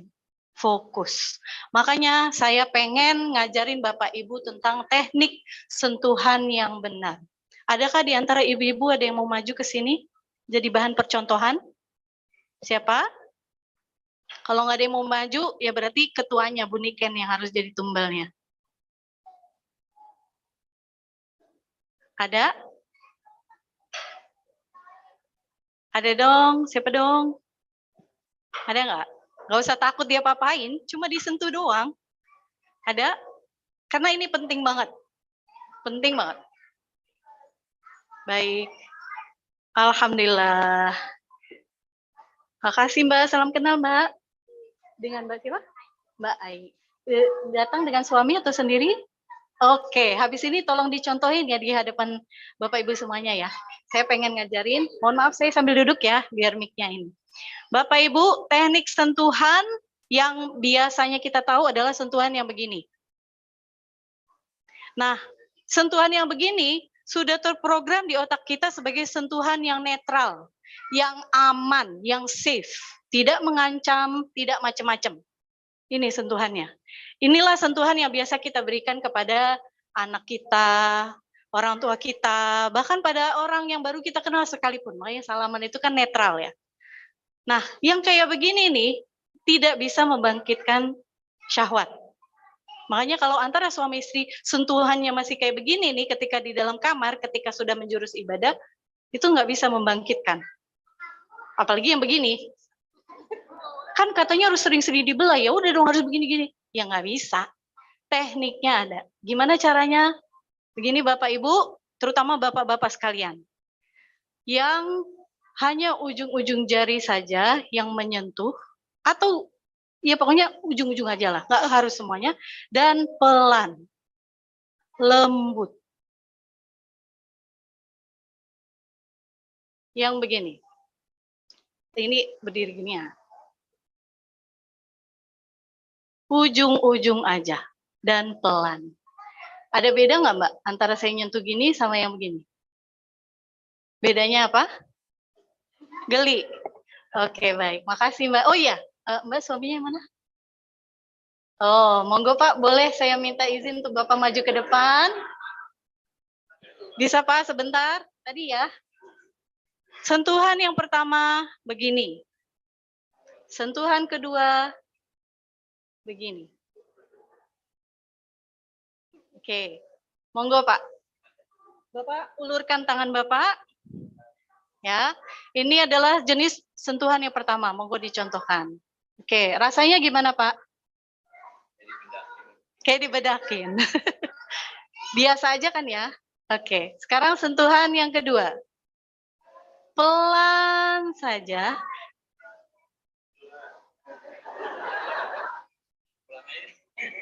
Pulang aja. Oh, Bapak langsung pengen pulang cepat-cepat. Gimana? Beda, Pak. Rasanya apa, Pak? Lebih apa?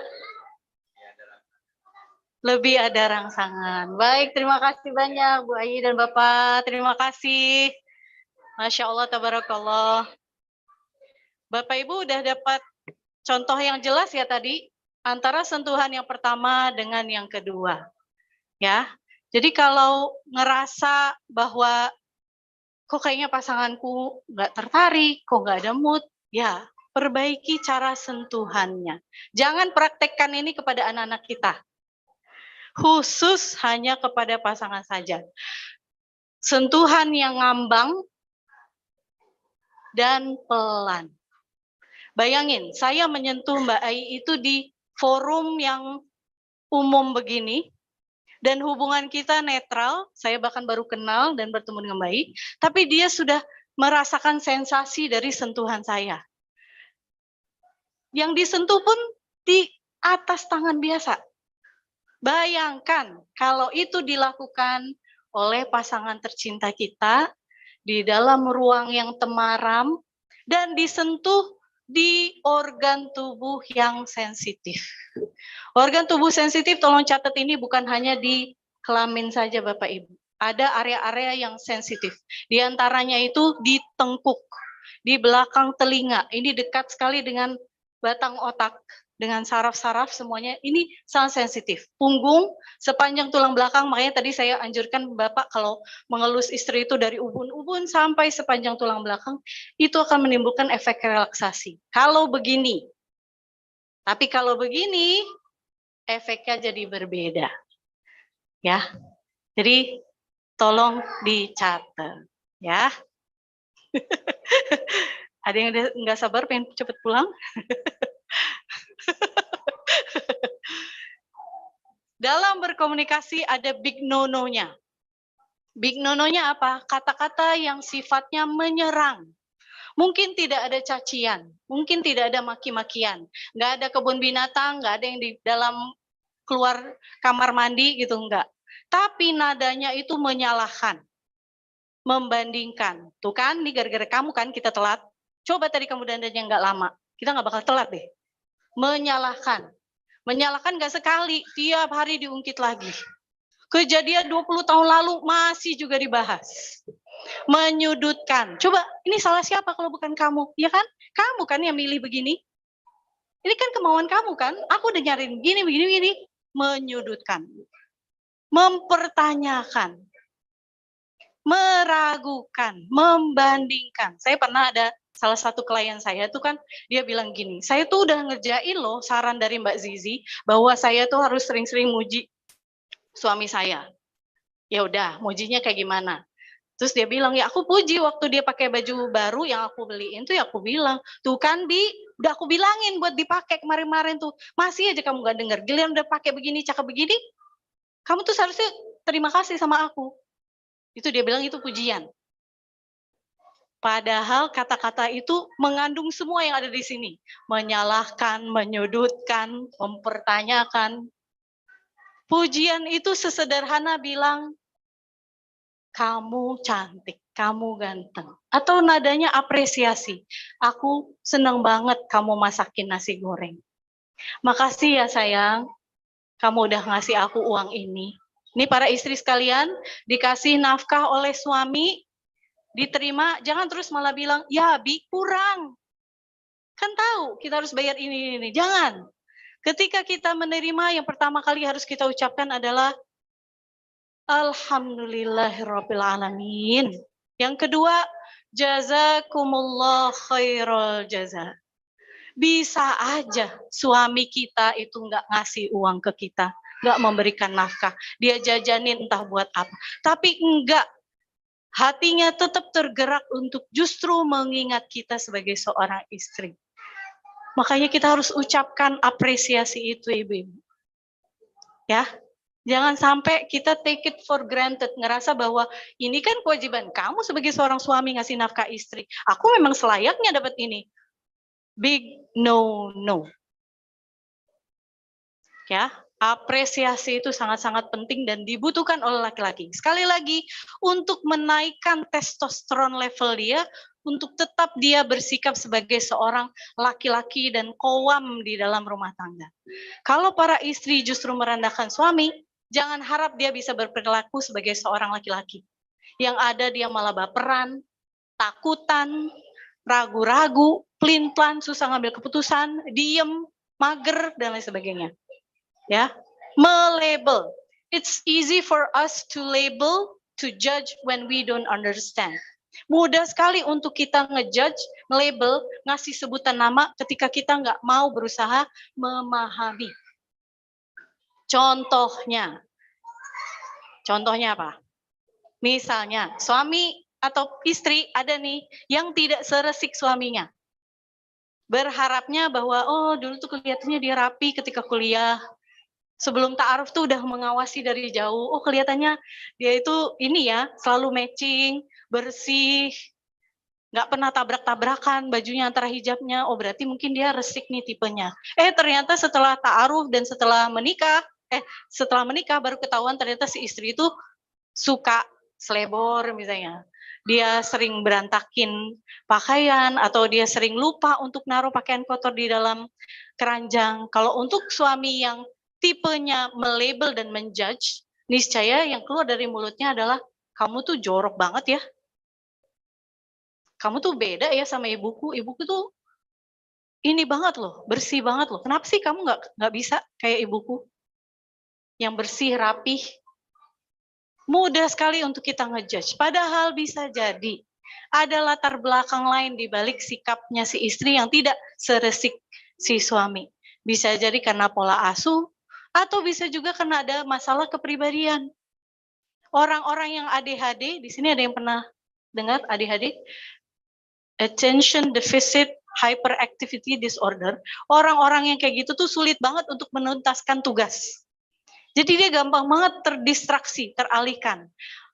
Misalnya nih, dia gotong pakaian kotor yang tujuannya adalah pengen masukin ke keranjang cucian, di perjalanan dia ngelihat ada piring. yang dia taruh dulu adalah si cucian kotor. Dia angkat piring itu, dia antar ke tempat cuci piring. Bagaimana ceritanya si pakaian kotor terlupakan? Karena setelah dia naruh ke tempat cuci piring, dia ngelihat hal lain yang mengalihkan perhatiannya. Ini orang-orang ADHD. Orang ADHD itu ciri-cirinya dia sering banget kepentok. Kakinya tiba-tiba kepentok gitu. Karena pikiran dia udah ke situ, tapi dia nggak ngelihat yang ada di bawah sini. Terus masuk ke dalam ruangan, dia sebenarnya pengen ngambil sesuatu, tiba-tiba lupa. Itu orang-orang ADHD. Makanya kalau si suami itu ngelihat pola istri seperti itu dan dia memilih untuk mencoba memahami dan melihat fenomenanya dan bukannya malah ngejudge, jadinya dia akan menjadi pasangan yang support system. Kayaknya kamu punya masalah dengan fokus kamu deh. Kayaknya kamu ada ciri-ciri ADHD deh. Gimana kalau kita pergi ke psikolog? Atau gimana kalau kita coba ngisi checklist tentang ciri-ciri orang ADHD? Jangan-jangan kamu punya. Ini adalah suami yang selektif. Jadi big no. Kalau komunikasi sifatnya menyerang, maka bukannya terjadi kedekatan hati, yang ada adalah tembok besar yang ada di tengah. Orang ketika ngerasa terancam, Bapak Ibu, kita akan pastinya melindungi diri kita. Mekanisme perlindungan diri seseorang itu bisa ada 3 pilihan. Pertama, dia bakal nyerang balik. Dipukul, dia bakal mukul balik. Ada tipe orang yang kayak begitu. Tapi ada tipe orang yang ketika dia pukul, dia bakal lari, menjauh. Tapi ada orang yang tipe ketiga, ketika dia pukul, dia ngerasa nggak berdaya. Dia nggak ada kekuatan untuk bangkit, membalas, bahkan kabur sekalipun. Jadinya dia diem aja. Kalau sudah pada tahap freeze inilah yang sulit sebenarnya. Karena dia udah ngerasa, udah nggak bisa diapa-apain lagi. Tipe yang kayak gini yang akhirnya ujung-ujungnya memilih untuk bercerai. Banyak loh yang rumah tangga itu saya menangani kasus, dia bilang nih, si istri bilang, kita tuh nggak pernah berantem loh. Kayaknya nggak pernah ada berantem. Tapi aku kaget banget ketika suami tiba-tiba malah menggugat cerai aku. Aku nggak tahu salahku apa. Karena si suami sudah di fase yang freeze. Ngerasa bahwa, sekali saya ngomong belum apa-apa, udah diserang, udah dituduh, ya udah deh saya lebih baik diem aja. Kalau saya keluar rumah, saya ngabur, istri saya makin mencak-mencak, ya udah saya terima aja abuse dari dia, perlakuan kasar dari dia, saya diem aja. Tapi ini akan ada batasnya. Dan ujung-ujungnya adalah diceraikan oleh si suami. Ya, jadi 3 tipe ini jangan sampai terjadi dalam rumah kita. Big no. Komunikasi itu yang menjembatani. Kalau kita melihat ada orang yang suka marah-marah, suami suka marah-marah atau istri suka marah-marah, coba kita analisis dulu. Marahnya ini datang dari mana? Karena emosi marah itu adalah emosi yang gampang banget kelihatan. Tapi dia sesungguhnya menyembunyikan banyak hal. Angry itu sebenarnya ujung dari gunung es, emosi-emosi yang jauh lebih kompleks. Ada rasa dihianati, ada rasa tidak didengarkan, dipermalukan, dibandingkan, dicuekin, gitu. Contoh kecil aja. Para orang tua kita yang sudah lansia, yang punya sakit kronis, terutama yang sudah kurang mobilitasnya ya, di atas tempat tidur aja atau di kursi roda aja misalnya, itu cenderung emosi yang keluar dari dia adalah suka marah-marah. Entah itu misalnya dibawain apa, salah aja. Diajak pergi kemana, salah aja. Salah terus gitu. Sebenarnya datangnya bukan karena memang dia yang sosoknya pemarah, tapi datang dari orang yang kesepian, loneliness. Kalau di Jepang itu bahkan ada kementeriannya tersendiri, ngurusin tentang loneliness. Karena ada budaya di Jepang itu hikikomori. Kalau Bapak Ibu nanti lihat ya di Google dan YouTube, orang-orang yang memilih untuk gak berinteraksi sama orang lain. Pengennya di dalam rumah aja mengunci diri, di usia produktif sekalipun. Secara finansial masih mengandalkan orang tuanya. Kalaupun dia mencari kerja ya pengennya online, betul-betul nggak mau keluar rumah. Dan orang-orang hikikomori ini, ujung-ujungnya ketika mereka betul-betul nggak mau interaksi sama orang lain, jadinya meninggal sendirian. Ditemukan baru beberapa hari setelah mati gitu ya. Dalam kondisi membusuk, dan ternyata kematian ini berpengaruh pada nilai ekonomi properti di Jepang. Bayangin, yang asal mulanya masalah kesepian, ujung-ujungnya adalah ekonomi negara. Akhirnya, rumah-rumah nih yang bekas ditinggalin oleh orang-orang hikikomori yang meninggal ini jadinya harganya turun, dan bahkan orang-orangnya nggak mau ada yang tinggal dekat dengan situ karena cenderung dianggap bad luck atau nasib buruk atau misalnya horor dan sebagainya. Sampai sebegitunya. Nah, kita nih kalau ada di dalam rumah kita yang orangnya itu ngerasa kesepian, cenderungnya kelihatannya mereka suka marah. Makanya bapak-bapak tadi saya bilang, kalau istrinya suka ngomel, bisa jadi itu bangkit dari rasa kesepian. Dia pengen ditanyain, dia pengen ditegur, dia pengen didengarkan ceritanya. Makanya jadikan omelan sebagai sinyal untuk kita suami untuk mendekat kepada istri kita, memperbaiki interaksi kita. Ya. Nah, semua orang normal pasti ngerasain yang namanya bored, lonely, angry, stressed, and tired. Ada nggak di sini yang nggak pernah ngerasain di antara ini? Aku nggak pernah stres, hidupku enteng aja. Aku disakitin orang, aku nyengir aja. Ada nggak? Nggak pernah nangis? Ada? Kalau ada yang nggak pernah ngerasain blast ini, tolong segera periksakan ke dokter spesialis jiwa segera. Tandanya Anda punya masalah. Selagi kita orang normal, pasti merasakan hal-hal yang nggak nyaman. Ini bagian dari keindahan kehidupan. Ya, jadi ketika kita merasakan emosi-emosi ini, rasakan, terima perasaan itu. Jangan ditolak. Terutama buat para laki-laki. Tolong catat ibu-ibu, kita kan selalu bilang, perempuan tuh cengeng ya, gampang banget nangisnya. Kalau laki-laki mah enggak, salah besar. Laki-laki juga butuh menangis. Mereka juga merasakan sakit, kekecewaan. Hanya saja karena norma budaya, mereka harus selalu memakai topeng untuk kelihatan I'm fine. Padahal mereka sungguh sangat membutuhkan tempat yang aman untuk mencurahkan semua emosi kita. Makanya tolong ibu-ibu, sediakan tempat itu di diri kita. Jadikan tempat di mana suami kita itu dengan terbuka bisa berkeluh kesah.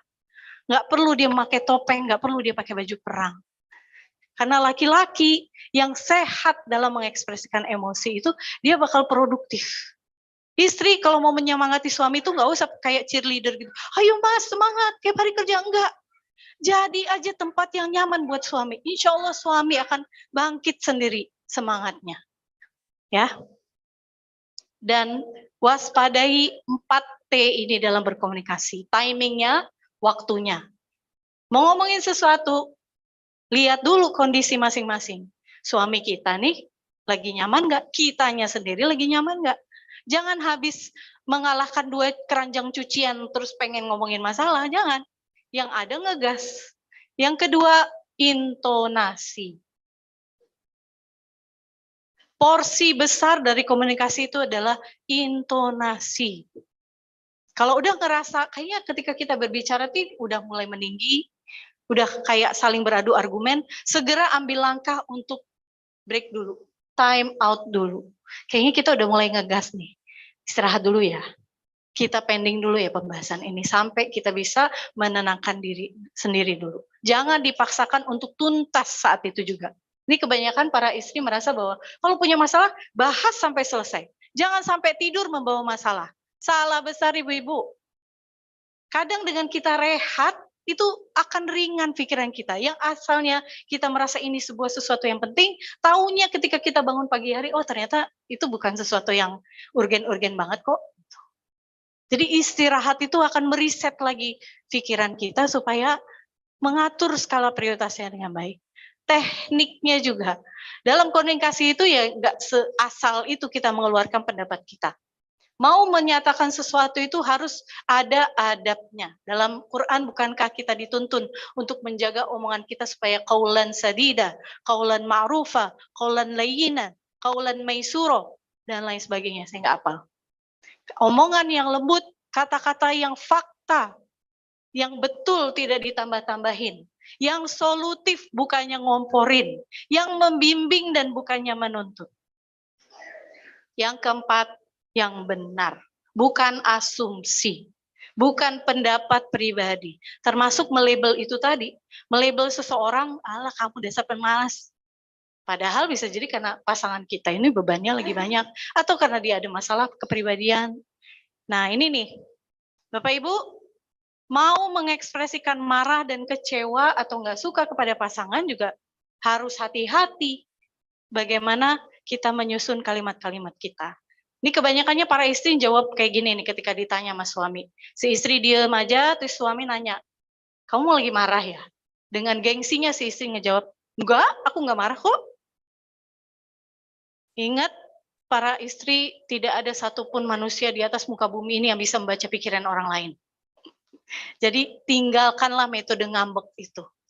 Ungkapkanlah dengan gamblang apa masalahnya, apa yang menyinggung kita, apa yang jadi ganjelan di hati kita. Alih-alih kita menutupi emosi kita, katakan saja, aku kecewa sama bercandaan kamu tadi. Tadi kamu bilang waktu kita makan bareng di acara keluarga, kamu bilang gini, aku kecewa loh sebenarnya. Udah, titik. Gak usah pakai dikulik-kulik lagi kesalahan suami yang dulu pernah ngomong hal yang sama, gak usah. Kita lagi ngomongin yang in the moment, yang saat itu. Ya. Pergi sana, aku pengen sendirian. Bapak-bapak, ketika istri bilang begitu, jangan terus langsung pergi. Dia bilang, pergi kamu sana. Jangan pergi. Justru datangi dia dan peluk dia. Tandanya dia lagi butuh belayan dan kasih sayang. Tapi kalau betul-betul dia pengen space, niscaya dia akan bilang begini, aku butuh waktu untuk menenangkan diri. Tolong beri saya ruang untuk saya bisa sendirian. Dan para suami yang suka sebel dengan para istri, ketika suaminya lagi bingung mikirin sesuatu misalnya dan dia memilih untuk tidak cerita sama istri, istri malah curiga macam-macam. Ini saya baru tahu nih, ketika saya posting tentang man cave itu para suami bilang, yes ibu, akhirnya dia ngomong, masa saya malah dituduh selingkuh waktu saya lagi diem aja mikirin masalah. Gitu. Dan yang lebih parahnya lagi, istri malah mencecar terus. Pengen banget dia masuk ke dalam apa yang ada di dalam pikiran suami, padahal suami lagi butuh untuk sendirian. Ingat prinsip man cave, ibu-ibu. Ketika suami pulang kerja, kayaknya dia lagi masih sendirian, sibuk dengan HP-nya. Jangan buru-buru bercuriga dan menuduh macam-macam. Kasih dia space. Kita udah pelukan, misalnya ketika menyambut, terus si suami melipir, ya udah kita juga lanjutkan dengan pekerjaan kita. Yang penting kita yakinkan suami sudah dipeluk, kita udah sediain makan, udah sediain minum, ya sudah. Tunggu sampai nanti ketika dia udah keluar dari guanya, dia pasti bakal manggil kita. Ini yang dinamakan dengan respect. Dan para suami, karena para istri itu curigation-nya, keponya itu didorong karena rasa kasih sayang, tolonglah kasih spoiler kepada istri. Maaf ya sayang, tadi aku diam itu sebenarnya lagi mikirin masalah.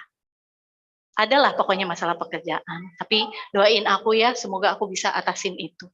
Kasih spoiler, meskipun nggak detail kita mengabarkan, tapi kasih tahu bahwa kita ini lagi menghadapi masalah. Jangan sampai istri jadinya malah main tebak-tebakan dan menuduh macam-macam. Karena tahu nggak bapak-bapak sekalian, para istri itu selain mulutnya yang kuotanya 20.000 kata per hari, bahkan bisa lebih, kuota overthinkingnya itu melebihi laki-laki. Jadi jangan menyiksa dia dengan overthinking dia. Transparan aja kita ungkapkan, kita ini lagi mikirin apa. Kasih ininya aja, mukodimahnya aja, nggak usah detailnya. Ya, ini Bapak Ibu nanti bisa lihat sendiri di PowerPoint-nya ya, nanti akan di-share oleh panitia insya Allah. Nah, catatan. Cara minta maaf juga ada tekniknya, supaya menunjukkan bahwa kita tulus meminta maaf dan bukannya modus. Apalagi yang tujuannya adalah manipulasi, membuat pasangan kita supaya ngerasa bersalah. Bukan. Minta maaf tuh sesederhana aku nggak minta maaf tuh sesederhana bilang aku minta maaf ya, aku salah. Tapi ungkapan-ungkapan yang ada di atas ini bukanlah kalimat minta maaf. Aku nggak sengaja ngelakuin itu. Aku nggak tahu kalau kamu tuh nggak suka. Aku nggak bermaksud.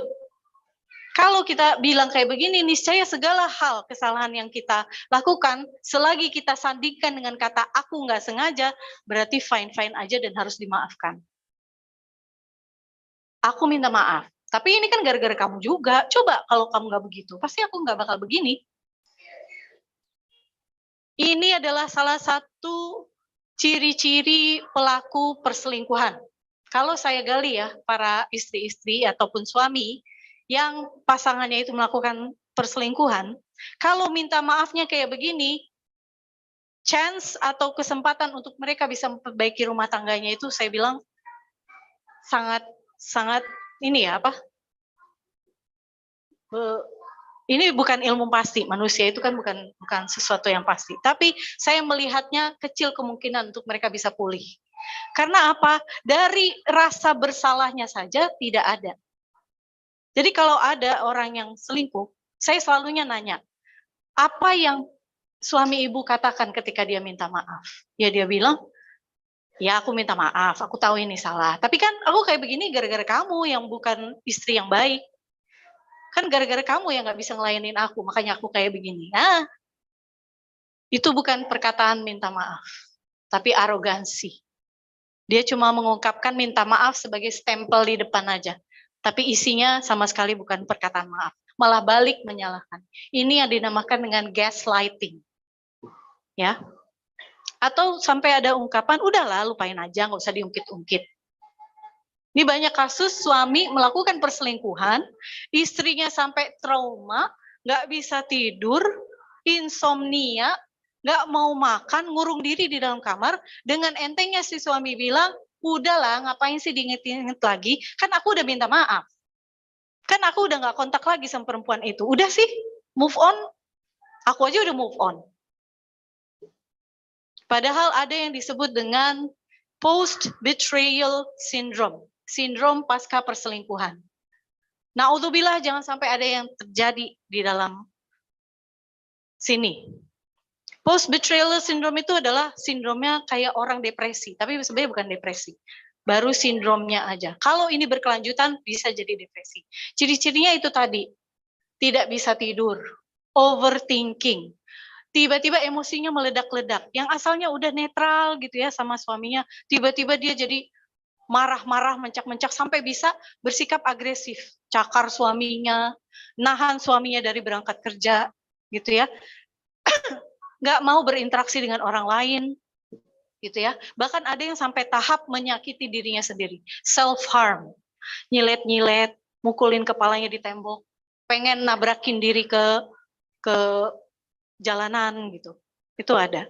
Jadi, post-betrayal syndrome itu karena trauma yang sangat besar terhadap peristiwa perselingkuhan itu. Dan perselingkuhan tuh ya nggak bisa dilihat dari tingkat keparahan. Kayak misalnya lah, kan selingkuhnya belum sampai zina. Nggak bisa begitu. Gitu. Mau baru WA-an doang atau chatan doang di micet, itu tetap saja itu namanya selingkuh. Gitu. Ya, ini yang contoh-contoh minta maaf yang benar, yang tulus. Aku sudah berbuat salah, aku minta maaf. Ini salah, perbuatanku salah. Aku sadar aku nggak seharusnya berbuat seperti ini. Aku minta maaf. Aku menyesal dengan perbuatanku. Perbuatanku ini sudah membuat kamu tersinggung. Aku janji nggak akan melakukannya lagi. Itu adalah permintaan maaf. Minta maaf itu nggak ada tapinya. Ya, baik.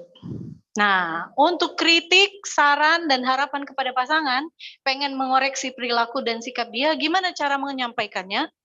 Sekali lagi, to the point. Asertif. Asertif itu berarti adalah mengutarakan fakta, mengutarakan pendapat dengan cara yang santun. Tidak bernada menyerang. Ini konteksnya misalnya si suami sering banget telat pulang ke rumah. Ya, kita ngomongnya, aku merasa kesepian deh. Tiap kali kamu pulang kerja telat. Aku pengennya atau aku berharap kamu bisa pulang tepat waktu. Jadinya kan kita bisa makan malam bareng. Jadinya kan kita bisa me time berdua. Supaya kita jadi ada waktu untuk bisa ngomong dari hati ke hati. Gitu. Ini to the point. Ya. Nggak ada menyerang, nggak ada membandingkan, nggak ada meragukan, mempertanyakan, langsung. Sarannya apa, supaya apa, gitu aja. Ya. Nah, terus ini cara membahas masalah. Nah, Kalau di antara perdebatan dengan pasangan itu ngomongin pilihan, tinggal kita bikin list saja. Sebenarnya masalah kita apa? Misalnya mau ngomongin tentang liburan akhir tahun.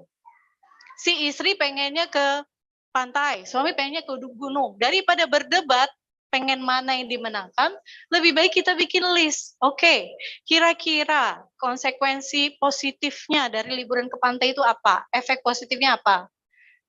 Silahkan di list sebanyak-banyaknya. Dan dua-duanya harus berkontribusi. Tapi di balik yang positif-positif pasti ada kerugiannya dong, negatifnya dong, list juga. Begitu juga tentang argumen mau liburan ke gunung. Tulis semuanya. Di antara yang kedua ini dilihat mana yang lebih banyak maslahatnya, mana yang lebih banyak keuntungannya daripada kerugiannya. Itulah yang diambil. Gitu ya. Itu yang seperti saya bilang tadi, nggak mungkin kita itu win-win solution. Harus selalu adalah yang cenderung kita ambil, tapi based on sikon, bukan karena keinginan gitu. Ya. Dan ini yang harus kita jaga. Sebagaimana Rasulullah SAW mengingatkan kita bahwa pentingnya kita menjaga lisan. Rasulullah SAW bersabda, "Man kana yu'minu billahi wal yaumil akhir, falyaqul khairan aw liyasmut." Barang siapa yang percaya kepada Allah dan hari akhir, hendaklah dia berkata baik. Kalau nggak ada yang baik yang keluar dari mulut kita, hendaknya dia diam. Rasulullah juga pernah bersabda, al-muslimu man salimal muslimuna min lisanihi wa yadihi. Seorang muslim itu adalah yang dimana para muslimin sekitarnya itu selamat dari lisannya dan perkataannya. Kalau kerjaan kita tiap hari itu ngebully, ngejulitin, ngomenin yang buruk-buruk melulu, mengkritik, menyalahkan, ya berarti kita bukan muslim yang baik. Karena tiap hari kita menyakiti orang terus. Padahal dalam Islam aja, hal sesederhana menyampaikan doa dan ucapan positif itu menjadi ibadah yang tinggi sekali nilainya. Ucapan Assalamualaikum warahmatullahi itu kan perkataan yang positif. Tandanya apa? Jangan sampai yang keluar dari mulut kita ketika ketemu manusia lain itu adalah hal-hal yang buruk. Kalau kepada manusia lain di luar rumah aja kita mesti begitu, apalagi pada orang-orang yang VVIP dalam hidup kita. Very, very important person. Wajar banget kalau kita dengan teman pengajian, sama tetangga, teman arisan itu beramah tamah. Cipika-cipiki, saling memuji, basa-basi, gitu kan ya. Salaman, saling ngasih oleh-oleh, sangat wajar sekali. Tapi yang tidak wajar adalah kalau perlakuan kita kepada orang lain itu jauh lebih baik dibandingkan pada keluarga kita sendiri. Dan para suami inilah ujiannya.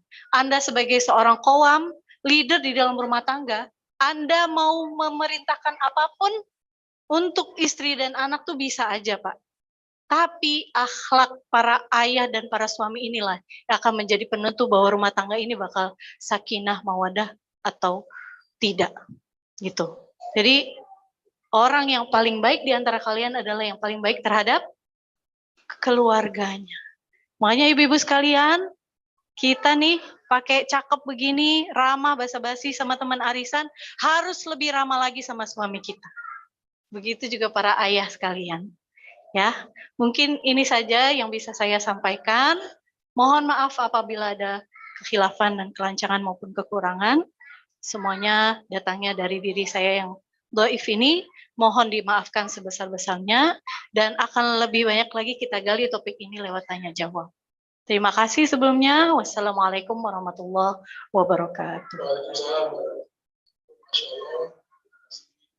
Di atas materinya yang walaupun sekarang sudah lewat Idul Kurban ya, tapi ini rasanya kontennya seperti Idul Kurban daging semua. Terima kasih sekali semuanya, baik itu filosofi maupun tipsnya. Silakan Bapak Ibu ya Bunda, apabila ada yang disampaikan atau mungkin ada pendapat dari yang saya sampaikan, khususnya tadi mengenai hal-hal yang kira-kira bisa memperbaiki kualitas hubungan kita dengan pasangan kita. Mungkin dari ayah itu kali ya.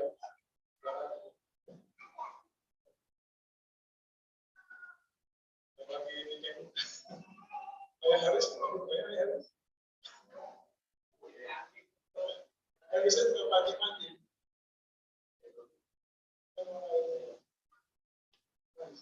Dari gudanya kan dari dua kan? Pak, silakan Pak. Mohon terima kasih Pak.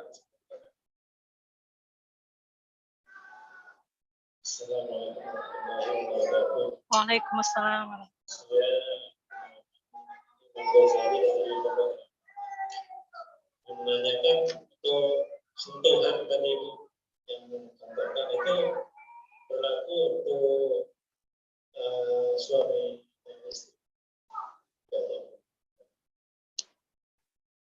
Mungkin langsung dijawab tentang sentuhan Iya, sentuhan itu berlaku baik suami kepada istrinya maupun sebaliknya. Laki-laki dan perempuan itu sama-sama punya kelemahan sensitif kepada sentuhan. Jadi kita harus memperbaiki teknik sentuhan kita terhadap pasangan kita. Tapi ya jangan setiap saat kayak gitu ya Pak. Istri lagi nyuci piring gitu, tiba-tiba digituin gitu. Bisa pecah nanti gitu, nggak tuntas. Tunggu sampai dia lagi siap dulu. Tapi kalau pengen menggoda, pengen ada elemen of surprise, itu monggo aja. Gitu. Oh iya, saya pengen menyisipkan, Pak, ada yang saya lupa sampaikan. Berapapun usia pernikahan, itu yang namanya kehangatan dalam rumah tangga itu harus dijaga. Cara menjaganya itu ada 3 elemen yang harus dipenuhi. Pertama, elemen of surprise, kejutan. Diberikan, didapatkan, dilakukan di momen-momen yang tidak disangka-sangka. Termasuk tadi, ketika istri lagi nyuci piring, suaminya tiba-tiba dari belakang memeluk, mencium, gitu. Itu tidak disangka-sangka, ya kan? Nah, percaya deh bapak-bapak kalau istrinya digituin, besok-besok dia rajin nyuci piring. Ini berlaku buat yang LDR juga, ya. Jadi elemen of surprise ini yang mengcounter kejenuhan. Orang jenuh itu kan karena sangat predictable sebenarnya. Alah, kalau habis diginiin, pasti diginiin. Habis ini jadwalnya begini dan begitu. Colek-colek tuh nanti jam 8 malam gitu. Padahal kenapa nggak kita sisipkan elemen of surprise? Colek-coleknya itu sebelum subuh atau setelah jamaah sholat subuh gitu ya. Terus kita ngeteh, terus colek-colek gitu. Elemen of surprise ini penting banget. Karena pada diri laki-laki, newness, kebaruan itu menaikkan testosteronnya. Itulah kenapa laki-laki itu fitrahnya itu suka dengan tantangan. Makanya ibu-ibu, ya, ada momennya kita harus kayak jinak-jinak merpati gitu. Kayak malu-malu kucing gitu ya, ada gitu. Sok jual mahal, tapi asal jangan yang sifatnya kasar gitu. Tapi ya supaya suami kita tuh ada ngejar-ngejar dikit lah gitu. Ya, karena ini menurut laki-laki ini adalah tantangan, dan laki-laki dengan dia menaklukkan tantangan, dia ngerasa kepercayaan dirinya meningkat. Ini fenomena psikologis maupun biologis. Laki-laki suka berburu. Itulah kenapa ya para laki-laki nih yang kami dengar ceritanya yang memilih untuk berpoligami maupun berselingkuh, itu katanya kalau si selingkuhan nih udah berhasil ditaklukkan dan dikawinin, rasanya ya ternyata sama aja kayak istri-istri yang sebelumnya. Karena mereka lupanya suka dengan kejar-kejarannya itu. Element of surprise, ya. Yang kedua yang dibutuhkan untuk menjaga kehangatan adalah element of newness, kebaruan. Ini ada kaitannya sama surprise itu juga. Hal yang baru yang nggak pernah. Kayak misalnya, yang tadi saya bilang, udah zaman jebot nih kita kalau nyambut maupun pamitan tuh pakai salaman aja. Kenapa nggak di-upgrade? Jadi berpelukan, jadi cipika-cipiki. Atau kalau mau lebih yang efeknya ngejos banget adalah si istri nggak nyambut suaminya di depan pintu, tapi tiba-tiba di dalam kamar si istri udah pakai baju dinas. Udah lightingnya udah berubah, udah siap dengan massage oil, udah siap dengan baskom isi air hangat untuk merendam kaki suaminya. Percayalah. Elemen yang ketiga adalah elemen of fluidity. Itulah kenapa saya pengen para ayah bunda sekalian, kalau mau manggil ayah bunda, papa mama, abi umi, itu kalau perannya sebagai orang tua aja. Harusnya kita punya 3 level panggilan terhadap pasangan kita. Panggilan pertama adalah panggilan sebagai orang tua dari anak-anak.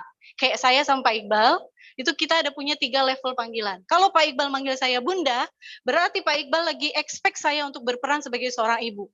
Nyiapin sarapan, ngambilin baju, gitu ya.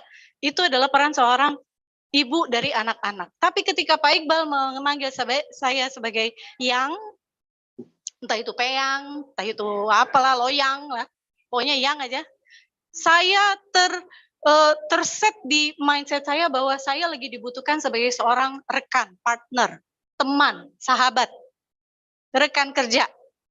Ya, berarti kita ngomongin project, oh berarti dia akan ngajakin saya untuk membahas tentang gimana project rumah konseling, tentang bikin konten lain sebagainya. Tapi ada satu panggilan, saya nggak mau spill di sini. Khusus panggilan itu berarti men-set saya untuk berperan sebagai seorang kekasih,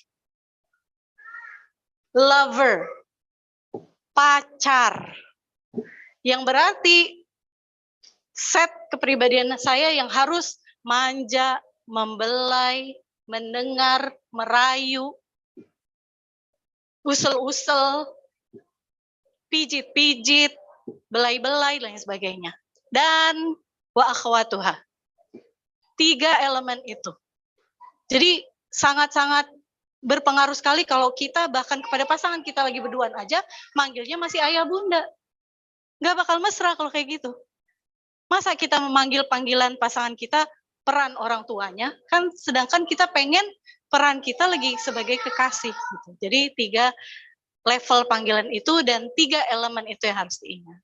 Wallahu a'lam bishawab. Terima kasih Pak Imam Ghazali untuk pertanyaannya.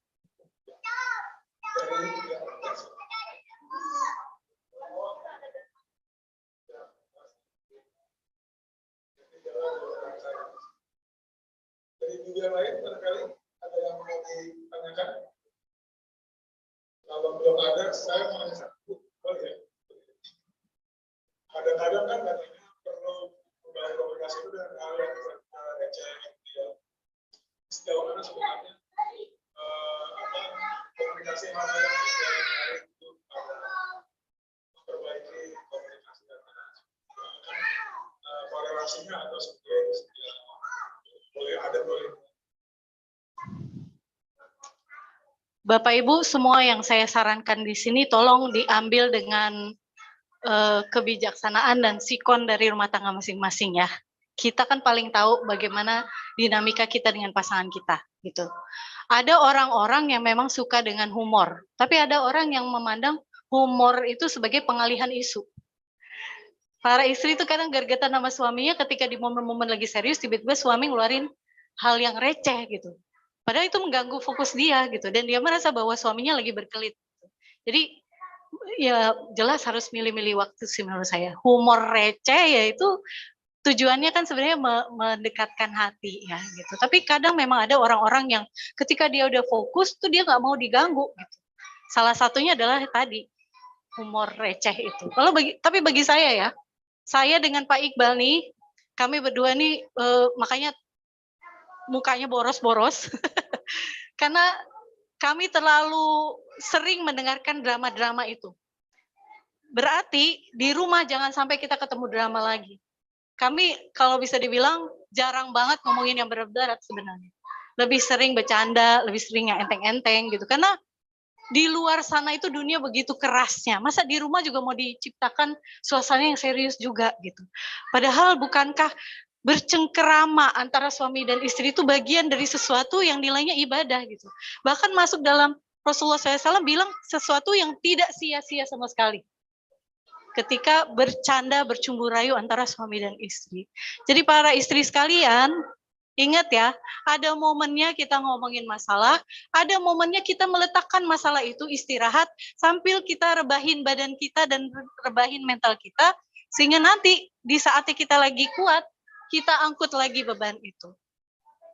Satu hal yang sebenarnya para suami itu sebel dari kita para istri adalah ketika para istri menuntut dirinya diperlakukan sebagai ratu, tapi ternyata dirinya sendiri memperlakukan dirinya sebagai babu. Indikatornya apa? Si istri yang seharusnya dia bisa memilih kapan mengerjakan pekerjaan rumah, dia selalunya menuntut dirinya untuk menuntaskan saat itu juga. Pulang dari acara ini nih, pulang pastilah pada capek ya. Kalau kita capek seharusnya ngapain?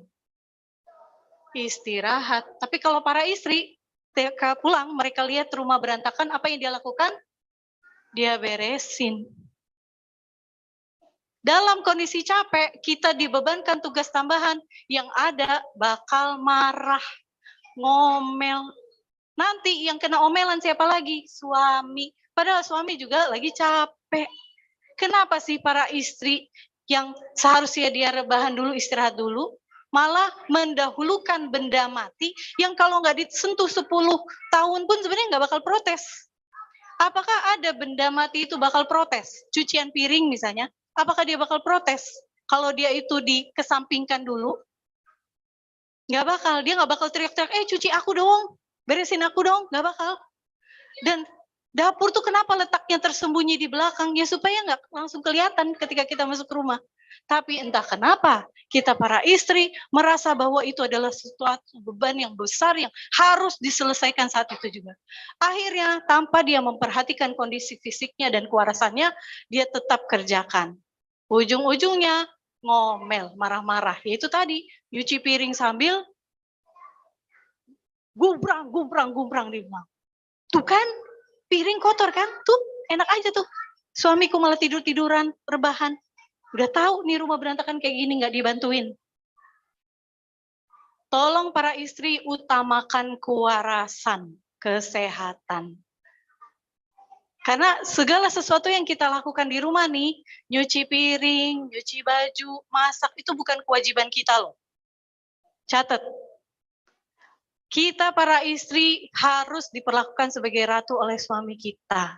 Kalau suami kita ternyata nggak bisa menyediakan asisten rumah tangga buat kita, ya udah, berarti nggak usah merasa bahwa segala sesuatu yang harus kita kerjakan sendiri dan saat itu juga. Jangan zolim sama diri kita sendiri. Kalau kita pengen diperlakukan sebagai ratu, ya udah, berarti kita harus mendelegasikan waktu yang jelas. Suami pulang ke rumah, sudah jangan di dapur. Duduk temenin suami, minum teh, pandangi dia sampai dia akhirnya jadi memandang kita. Tapi jangan dipelototin ya. Jangan malah kita yang menjadikan diri kita sebagai seorang babu. Mohon maaf, babu ini kata yang kasar ya. Tapi sebenarnya saya pengen ibu-ibu itu tolong deh posisikan diri sebagai partner dan kekasih buat suami kita.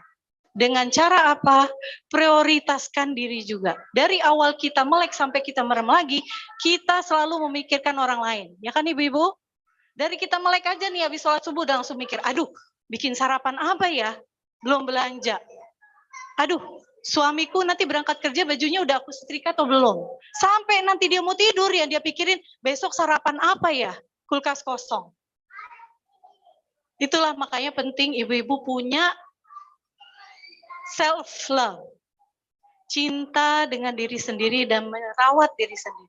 Bukan hanya dengan pergi ke salon ibu-ibu.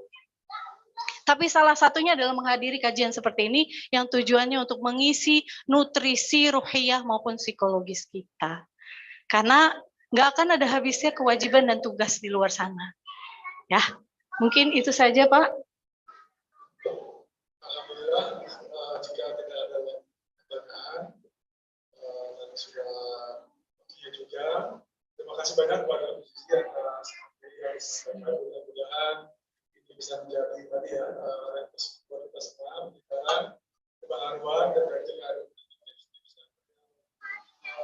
sampaikan. Salah satunya dari kita membuat 3 panggilan buat masyarakat kita ya. Jadi bapak-bapak, ibu-ibu, apa namanya tadi ya, pakaian tidak boleh. Dan jangan lupa